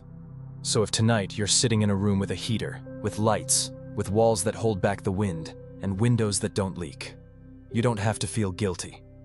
Just remember, warmth is a miracle. It was once a dream passed down over centuries.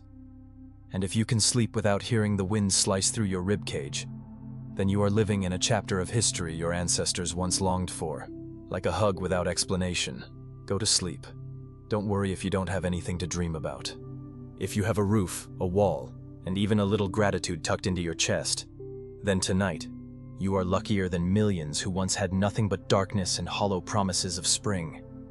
Sleep. So that wind outside, though still present, becomes not your enemy, but merely a background character in a story you no longer have to live again. Chapter 18, Stepping Outside and Pretending Everything's Fine, or a medieval guide to staying alive without facing the truth for too long. Mornings in the 14th century did not arrive the way they do in the films you've seen. No golden sunlight dancing on linen sheets, no birds chirping sweetly by a wooden window, no one peeling back your blanket with a smile saying, "Wake up, it's a beautiful day." No. Morning back then felt more like being kicked out of a dream and dropped directly into a cold bucket named reality. Then shoved headfirst into a script written entirely by damp air, moldy smells, and social responsibilities you never agreed to accept.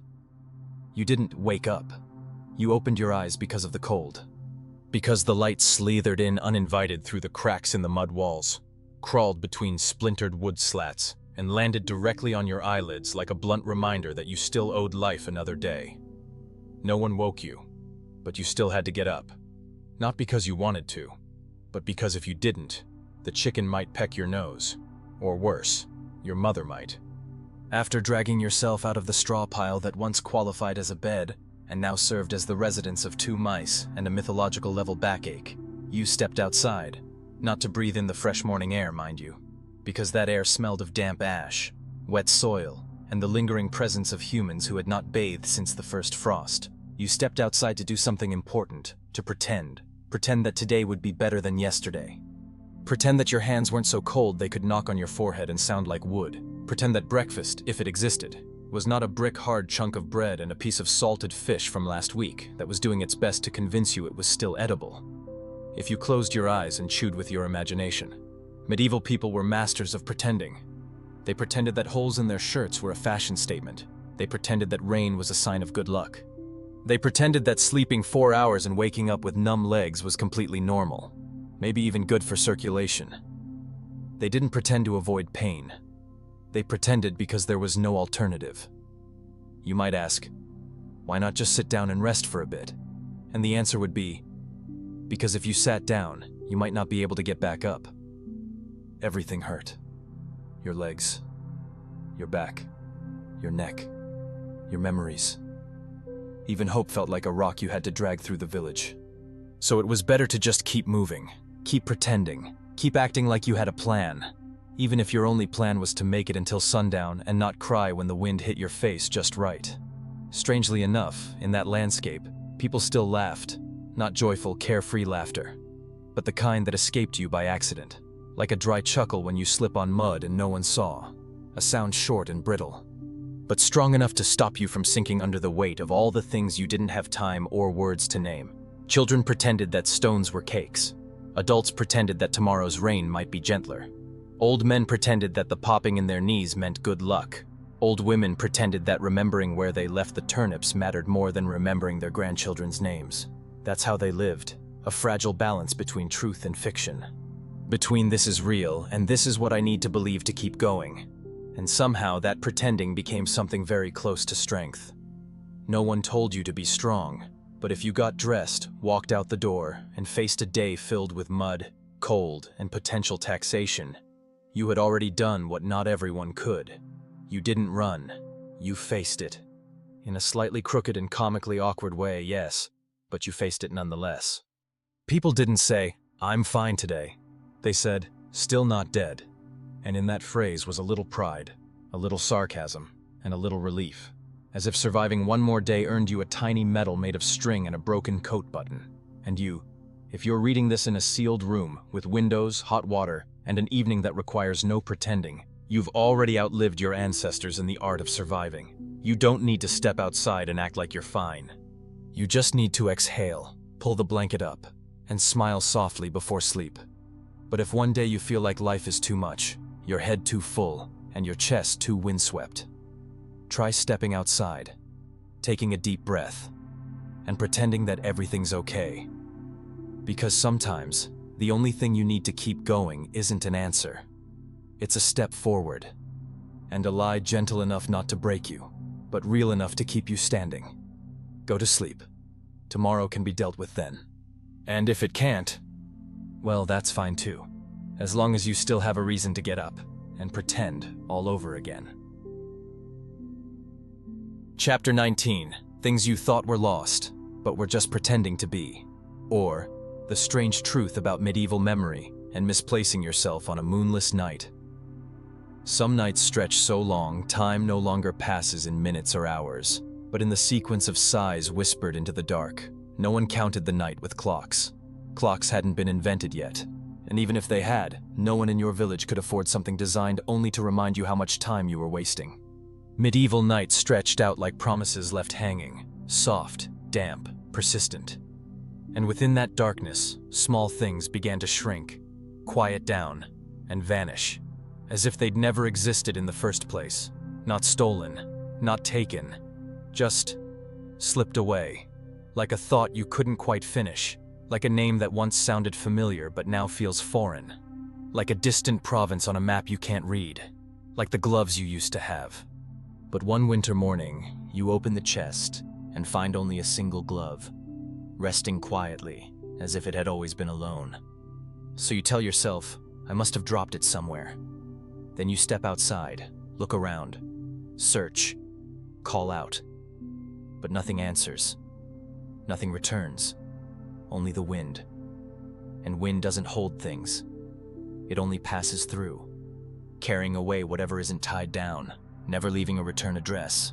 Medieval people didn't hold on to things with their hands. They held them with memory. But memory is a wild creature. It feeds on emotion, and it weakens under hunger, under cold, under half-slept nights. So even things that mattered deeply would sometimes vanish in laughable ways, like the recipe for root soup that spirals, or the lullaby your grandmother once sang, though now you only remember the first 3 words. Sleep now, child. And then, nothing, as if the rest had been sneezed out of existence by fate. Have you ever lost a memory? An old habit? A nickname for someone that now feels strange on your tongue? In the 14th century, people didn't lose themselves in wars or disasters. They lost themselves in smaller things. Forgetting what color they used to like, what food made them gag, what dream they had at age 8. These things didn't die. They just pretended to be gone. They hid in corners, lay beneath dust, quiet as an offended cat, waiting for you to come back with enough patience to recognize them. Someone once said that during a sleepless night, they opened an old wooden box and found a handkerchief with a crude duck embroidered on it. And in that instant, everything returned. The laughter, the smell of wood smoke, The way their mother scrunched her nose while slicing onions. One scrap of cloth, and the past flooded in, uninvited and complete. And the strangest part? They hadn't even known they'd forgotten. Medieval people had no recordings, no digital journals, no reminder apps. They had memory and triggers, a wooden button, a strand of hair, a scorch mark on a hem. And sometimes that was enough, not to preserve everything, but to know that what had gone hadn't necessarily disappeared. It was just waiting to be named again, gently. And then there are things no one remembers anymore. The name of the woman who mended the quilt that year, or the last thing the old man next door said before he left the village. Those fade, like patterns on fabric after too many washings. No one deliberately forgets, but no one holds on either, and so they become quiet ghosts. Not haunting, not wailing, just drifting softly in fireside stories, occasionally appearing as, "There was someone who once, but I forget who." You think you're losing pieces of yourself, but really, you're just letting them rest. Memory isn't a vault, it's a forest. And in forests, things go missing. But if you're patient, if you're not afraid, if you keep walking with the tenderness of someone searching for a sulking cat, you might find those things curled up on your lap one day, blinking sleepily, and whispering, "I never left. I was just waiting for you to remember."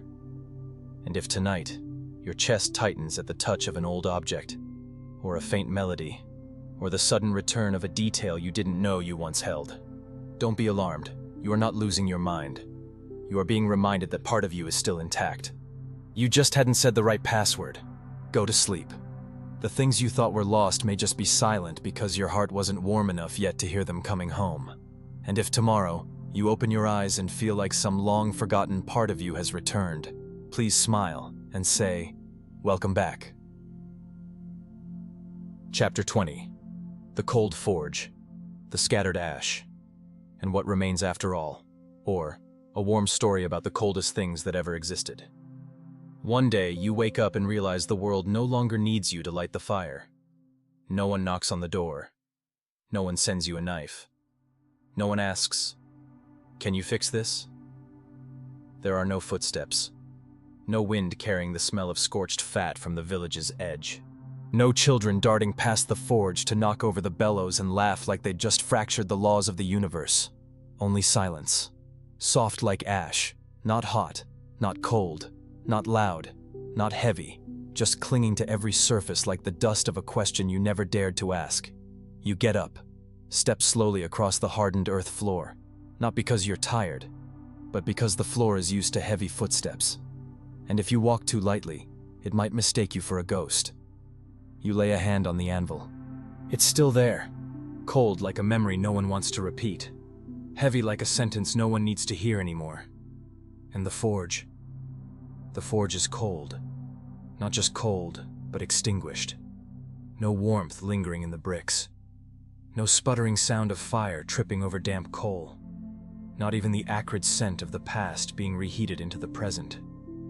You once thought, if the forge ever goes out, I'll finally have free time. But free is a cruel word without a purpose to anchor it. In the 14th century, free time doesn't mean strolling through meadows, writing poetry, or watching clouds. It means your hands have no reason to tremble. Your eyes have nothing left to guard. And your mind is so hollow, even you hesitate to step inside it. You are no longer a blacksmith. You are just a person standing next to a forge that has gone cold. And the strange thing is, even in that moment, you are still breathing. No one is watching. No one needs you to be strong. No one arrives to say, "Everything will be okay." Still, you breathe. Not out of hope, but because breathing is the only rhythm left from the life you used to know. You touch the ash. It's soft, fine, pliable like memory ground down. Once burning, once bright, once painful. Ash doesn't lie. It tells you there was once fire, that someone once stayed up all night to keep the light from dying, that once you forged a blade sharp enough to slice through the darkness in your neighbor's home. Ash is evidence of effort, not success, effort. And sometimes the only thing left after everything is not the result, but the trace of perseverance. You start cleaning, not to relight the forge, not to forge something new, just because you don't want the ash to scatter. You want to keep a little. tucked into a small pouch sewn from an old shirt. No one taught you to do that. But your hands remember. Sometimes, holding onto something old is the only way not to forget who you were. A cat wanders into the forge. It sniffs, sits on the straw, looks at you, says nothing. But you feel acknowledged in a strange way, as if the cat understands that even if you no longer light fires, you are still someone who once kept a whole winter warm. You pick up an old piece of iron, not to forge, just to feel its weight. It's heavy, not because of its mass, but because of how many times you've struck it, bent it, sharpened it, dulled it. It is a witness, silent, but present. And in a world where everything shifts, presence alone is a kind of love. Finally you sigh, a sigh not of complaint, just the ellipsis at the end of a chapter. You don't need to reopen the forge, you don't need to heat anything again. You just need to stand here, listen to the silence, and know that in all that is no longer, something still remains. You. And when night falls, because night always falls, regardless of who still burns fires or who has gone cold, you sit beside the forge. Reach into your pocket, take out a small handful of ash, place it in your palm, and close your eyes. Not to sleep, but to remember that once there was fire. And if someday someone asks, "How do you know you're still alive?" you can smile, show them the stain on your hand, and say, "Because I kept the ash." Sleep, not to forget, but to let what remains finally rest. And tomorrow, if you feel like it, just if, you can light the fire again, or not. But whatever you choose, know this, that cold forge isn't an ending, it's a pause, long enough for you to hear yourself coming home. Chapter 21. The walls that remember what you forgot you said, or when your house becomes the silent witness to every time you pretended not to be sad. There are evenings when you sit alone inside walls so old that even the wind slipping through the cracks sounds like it's telling stories.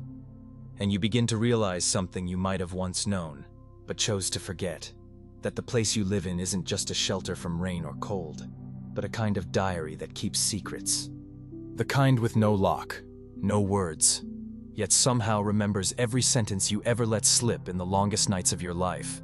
Medieval walls weren't plastered smooth. Sometimes they were just mud, straw, and a bit of faith. But that's exactly why they were such good listeners. They had nothing to do but stand there and wait for you to sigh. And you, as usual, always sighed at the perfect time. Once you said, "I think I'll be fine." The wall didn't respond, but it remembered. And 10 years later, when you sat in the exact same spot and said the exact same thing, only this time with a lower voice, more tired, and touched with resignation, you'd feel something in the air shift slightly, not from the season, not from the fire, but because the wall had just nodded. The wall knows who you once loved, not because you hung their picture, but because after they left, you leaned your head against it through 3 winters. It remembers the weight of your back growing heavier, and your breathing becoming quieter, like you were trying not to make a sound, for fear memory might hear you. The wall knows you've lied, not to others, but to yourself. You once said, "I'm okay." The wall heard it, and the time after that, and the time after that, until one day, when you said nothing at all and just stared at the fire, the wall still understood you were hurting. And it didn't judge, it simply turned a little colder, as if to share in the emptiness without disturbing it with comfort. If you ever thought you were alone, remember, you never truly were. There were walls, a roof, a floor, all of them remembering. Not like people do, with tangle and tears and contradictions, but like objects do, quietly, steadily, without reaction, and with such persistence that you might one day wonder how a room could possibly understand your mood. Walls don't ask, don't praise, don't console, but they stay. And sometimes, presence is all you need to go on. Like that old quote with no clear author. Not everyone who stands by your side is your friend, but every wall never left, unless you tore it down yourself. Medieval folks didn't have sofas, or goose feather duvets, or lavender-scented candles to simulate relaxation. They had walls, earth floors, an old chest used as a table, But they also had nights when the wall was where they buried their face so the crying wouldn't be loud. Mornings when they leaned on it to tie their shoes, not from fatigue, but because standing upright too long might make them feel invisible. And you, no matter the century, if you've ever leaned your back against a familiar corner of your home just to hear your own breath bounce off the wood, you understand. A house, no matter how small, how cold, how old, carries a fragment of memory, not to preserve nostalgia, but to protect you from hurting yourself by thinking no one sees, no one hears, no one cares. You can repaint the walls, you can replace the roof, you can tile the floor, but the house will always remember. And if one night you bolt awake from a dream of being lost and suddenly feel at peace just by touching a familiar bit of wood, that's not coincidence. That's the house reminding you, you've been here before, and this place still remembers you, even if you've tried to forget yourself. So if you're tired, if you're sad, if the words you once said seem to have disappeared, try sitting still, leaning against the wall and letting silence settle. You'll hear something. Not a voice, not an echo, but the quiet gentleness of physical memory, the kind no modern light, no playlist, no smart device can truly replicate. Sleep, the things you've forgotten, your home still remembers. And if tomorrow you wake and can't recall why you need to get up, the wall will remind you, simply by not collapsing. Because it's still waiting, still standing, and still the place where you once whispered, "I'll try one more time." Chapter 22. The Ladle, the Fly, and Kitchen Philosophy by a Cold Stove. Or, when the only warm thing in the house is the quiet contemplation from a lidless pot. There are mornings when you're not hungry, but you still stir the pot. Not because you expect anything inside it, but because the act itself has become a ritual. A half-bored, half-meditative spell, performed inside a kitchen without smoke, without fire, and without the blessing of any deity related to food. And when the ladle gently taps the bottom of the pot, the hollow, cold sound echoes back like you've just stirred a morning, a winter, and a handful of thoughts that never quite became sentences. What's being cooked? Doesn't matter. Might be water. Might be the thickened air. Might be hope in liquid form. What matters is that you stir, steadily, slowly, as if that motion alone could make the world less chaotic, or at least make the kitchen feel less like a place slowly fermenting sadness. Then a fly enters. The fly doesn't knock, doesn't say good morning. It just barges straight into the only private space you have left, the pot. It circles above the ladle like a philosopher examining the abstract failure of human ambition rendered in burnt scraps. You stare at it. It stares back, with a look that's both indifferent and unsettlingly sharp, like it has passed through 3 stages of enlightenment, 1 full reincarnation, and has now returned simply to confirm that everything you're doing amounts to absolutely nothing. But then you realize, the fly isn't here to mock, it's here to witness, to confirm that even though the stove is cold, the pot is empty, the ladle is warped, and your soul is cracked like the bottom of a clay pot left to dry too long. There is still one undeniable fact: existence. And sometimes the mere existence of a fly is what keeps you from feeling like you've disappeared entirely. You flip the ladle over. You look at the worn wood, the bite marks from mice, the soft curve formed from being soaked in pots for 3 rainy seasons. And it dawns on you. The ladle is just like you.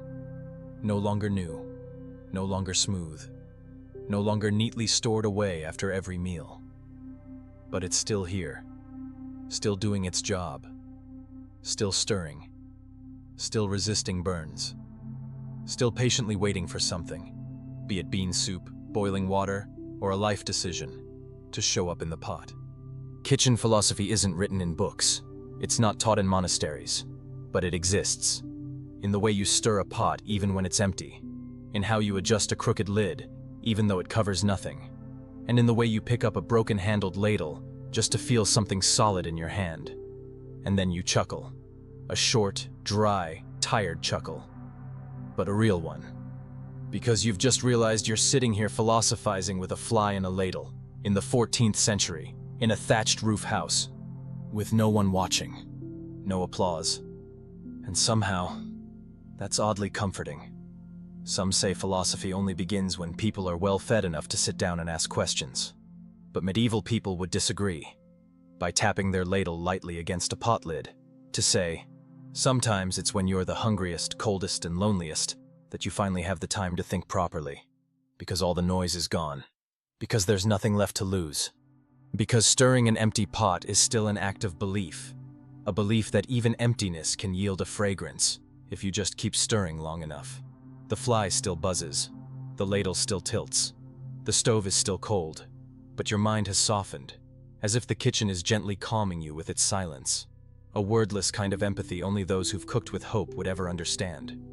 When the sun slants left across the village and the light pierces through the roof gaps, landing on the chipped ladle, you see something odd. It glows.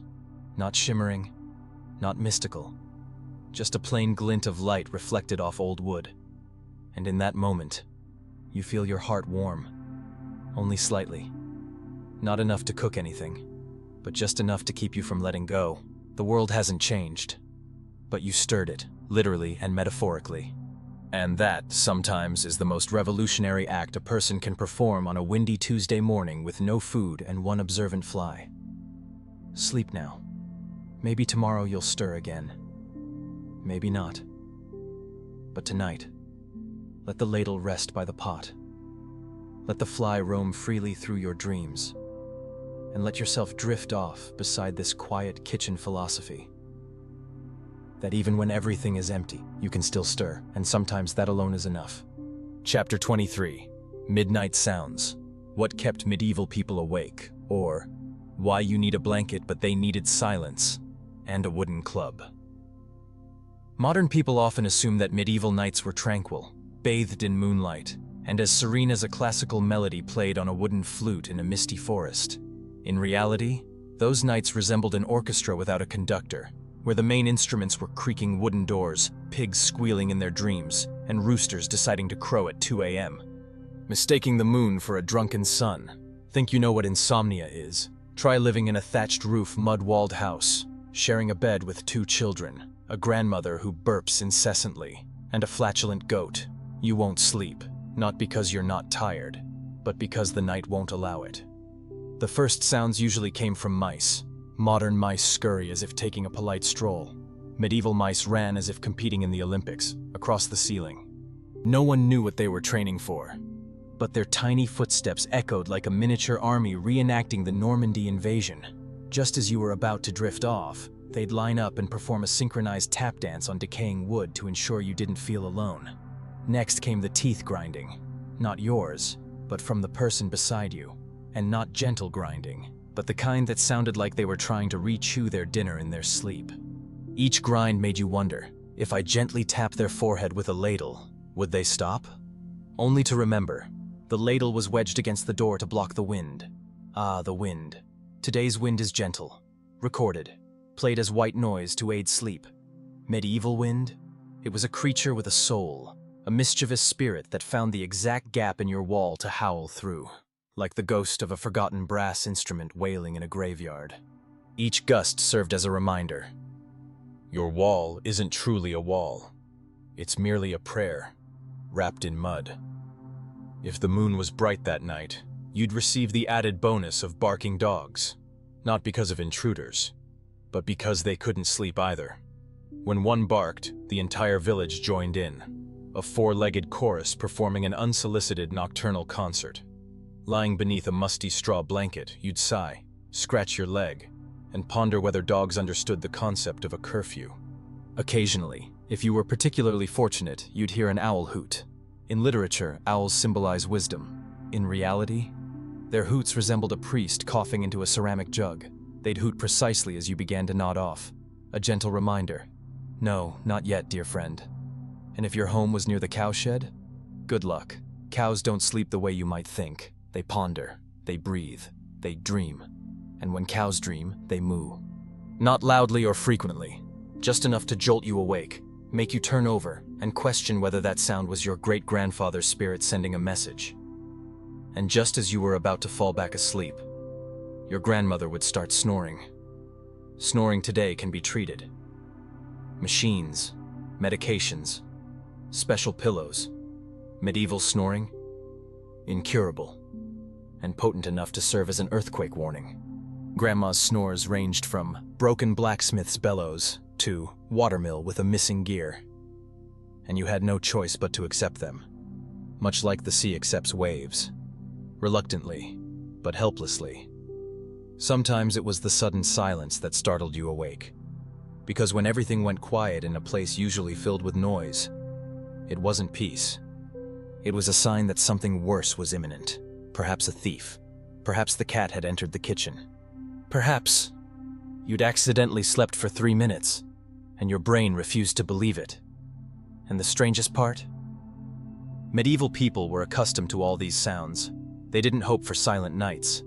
They only hoped not to hear screams, because screams signaled fire, death, or that grandma had fallen out of bed. Everything else, from mouse footsteps to howling winds, was the background music of life. And without it, they couldn't sleep, because too much silence was frightening. So if you're lying on a comfortable bed in a soundproof room with a babbling brook sound machine and a memory foam pillow, yet still can't sleep, don't blame yourself. Perhaps you're not lacking sleep. Perhaps you're missing a goat making peculiar noises in the corner.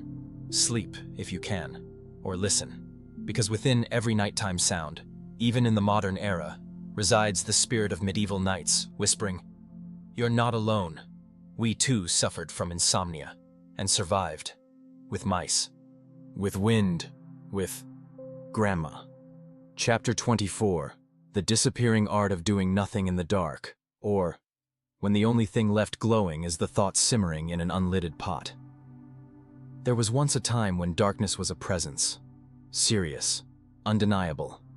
Not a technical error caused by a power outage. Not something that could be dismissed by LEDs, but an actual entity. Like an elderly aunt who arrives at your home precisely at 6 in the evening and says nothing, but makes everyone go quiet. And during that time, people did absolutely nothing in the dark. No scrolling stories, no checking email, no squeezing in a 23-minute video explaining why cats refuse to sit still. They just sat, or lay down, or stared at the ceiling, which, by the way, offered nothing to see except moldy wooden beams and a couple of spiders engaging in an 8-legged relay race. Doing nothing wasn't laziness, it was a choice, a hard one. So hard, in fact, that today people pay for meditation courses just to simulate it. But in medieval times, it was simpler. There was nothing to do. And so the art of stillness began, quiet as a candle dripping slowly, as a sigh from the corner of the kitchen, as the sound of someone chewing a dried turnip they clearly didn't want to be chewing. People would lie there in the dark, not counting sheep, but counting wind. Counting the sound of the breeze slipping through the cracks in the door, wondering whether it was real, or just a particular flavor of imagination only served during the 8th hour after sunset. No video games, no podcasts, no soothing audiobooks, just the sound of growling stomachs, creaking wood, and a quiet stream of thoughts drifting along like a river no one swam in, because it was too cold. You might think they must have been bored. And yes, they were. But that boredom didn't come with anxiety. It was more like an old friend visiting. Not exciting, but familiar. And when you're bored enough that you can't possibly get any more bored, you begin noticing the tiniest things. The faint flicker of dying embers, the stupid moth crashing into the wall, and sometimes the residual warmth from someone who left the bed half an hour ago to relieve themselves outside in the pitch dark. Doing nothing was a chance for the mind to idle. And when the mind is idle, it begins to play the game of random remembering. Recalling that argument last year with the fishmonger, the wooden ladle you lost, or the time the chicken looked at you with disdain because you stole its egg. It's a form of meditation, not the fancy kind with a deep-voiced guide, but just you, and a string of aimless thoughts floating around like chimney smoke. In that doing-nothing space, some fell asleep, others didn't, but all participated in a wordless ritual. The ritual of silent endurance. You didn't try to sleep, you simply existed. You let the darkness seep into every pore, until you yourself felt like a part of the night, not radiant, not remarkable, but present. Today you can turn on a light with a finger snap. Watch 10 videos in an hour.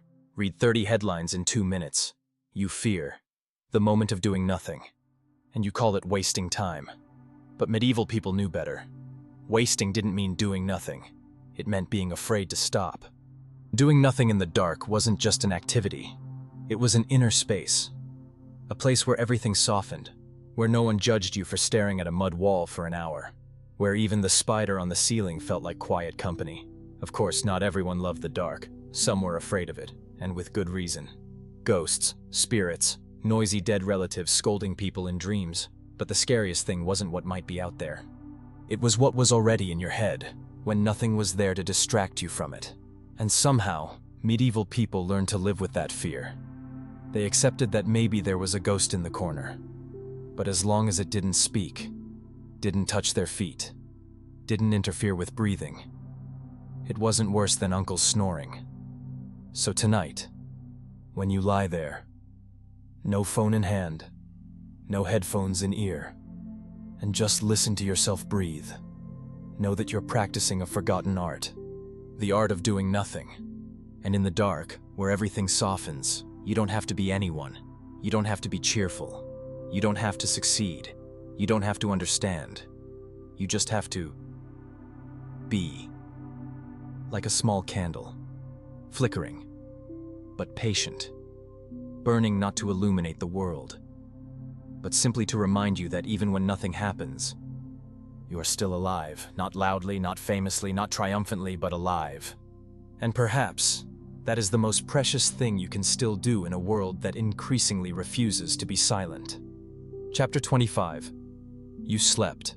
That's the miracle. The final chapter in this slow, soot-scented journey through history. There's a strange paradox about sleep. The more you try to fall asleep, the more awake you become. Sleep, like an unruly cat, only comes when you stop calling for it. And throughout these past 24 chapters, we've tiptoed through straw, hugged cold stone walls, listened to mice doing the lambada on the ceiling, inhaled the scent of fermenting turnips, and unwashed humans. All to arrive at one simple truth. Falling asleep in the Middle Ages wasn't a skill. It was a miracle. You've lived alongside them, sat by their hearths, squeezed into straw beds with 3 people, a baby, and a sleep-deprived chicken. You've tasted hunger, cold, and itches with no clear source. You've stepped into nights without lights, without sleep apps, without fake rain sounds from a smart speaker, just howling winds, and the tooth grinding of your bedmate. And then, somehow, by a feat of divine absurdity, you fell asleep. That alone means you've reached the pinnacle of medieval life. You slept, beneath a thatched roof, amid the protesting symphony of insects, in the lingering scent of smoke, with flies buzzing like your ancestors humming a barely audible Gregorian chant. You slept, with your stomach rumbling, your back aching, and your brain still wondering, do turnips really taste like rusty iron? And then morning came. You opened your eyes, alive, not haunted, not smothered by smoke, not scratched by the cat. You slept, and that is the miracle. Today, surrounded by 1,000 headlines. Top 10 ways to improve sleep. 3 herbal teas that help you dream. 5 sleeping positions that reduce stress, raise your salary, and manifest true love. We've forgotten that sleep isn't supposed to be complicated. Medieval people didn't know what melatonin was. They just knew if you'd spent the day plowing fields, hauling water, chopping firewood, and burying your neighbor's cat, then had a dinner of thin porridge and bread hard enough to be mistaken for brick, your body would simply give up. No philosophy, no tech, just good, old-fashioned exhaustion, dragging you into dreams. And you know what? There's something beautiful in that. Not glittery beautiful with backlighting and a lo-fi soundtrack, but quiet beautiful, like an old blackened pot that's kept around because it boils potatoes better than anything else ever has. You, in the middle of this noisy life, with every deadline, every notification, every light on 24/7, and the pressure to live with purpose, you sat here, listening to a story about people whose only purpose was to make it to morning. And if you've made it to this chapter, congratulations, you're a warrior, not the kind with swords, or dragons, or epic theme music, but the kind who curls up with a pillow, battling the whine of the fridge at 3 a.m. You've stepped into the dark with them. You've inhaled damp blanket smells. You've listened to the sound of silence, the kind of silence that has texture, density, and tastes vaguely of roasted turnips, forgotten on the fire. And you're still here, still breathing, still blinking, still smiling, hopefully. And if you dozed off somewhere around chapter 12 and woke up during chapter 22, that's fine. That was the point, because sometimes you don't need to understand every word of the story. You just need to let it lull you. This story, this channel, Sleepless Historian, TM, and we're not trying to teach you anything. We don't want to change your life, overhaul your sleep routine, or guide you to enlightenment. We just want you to know something simple, but too often forgotten. You don't have to earn your rest. You just have to close your eyes.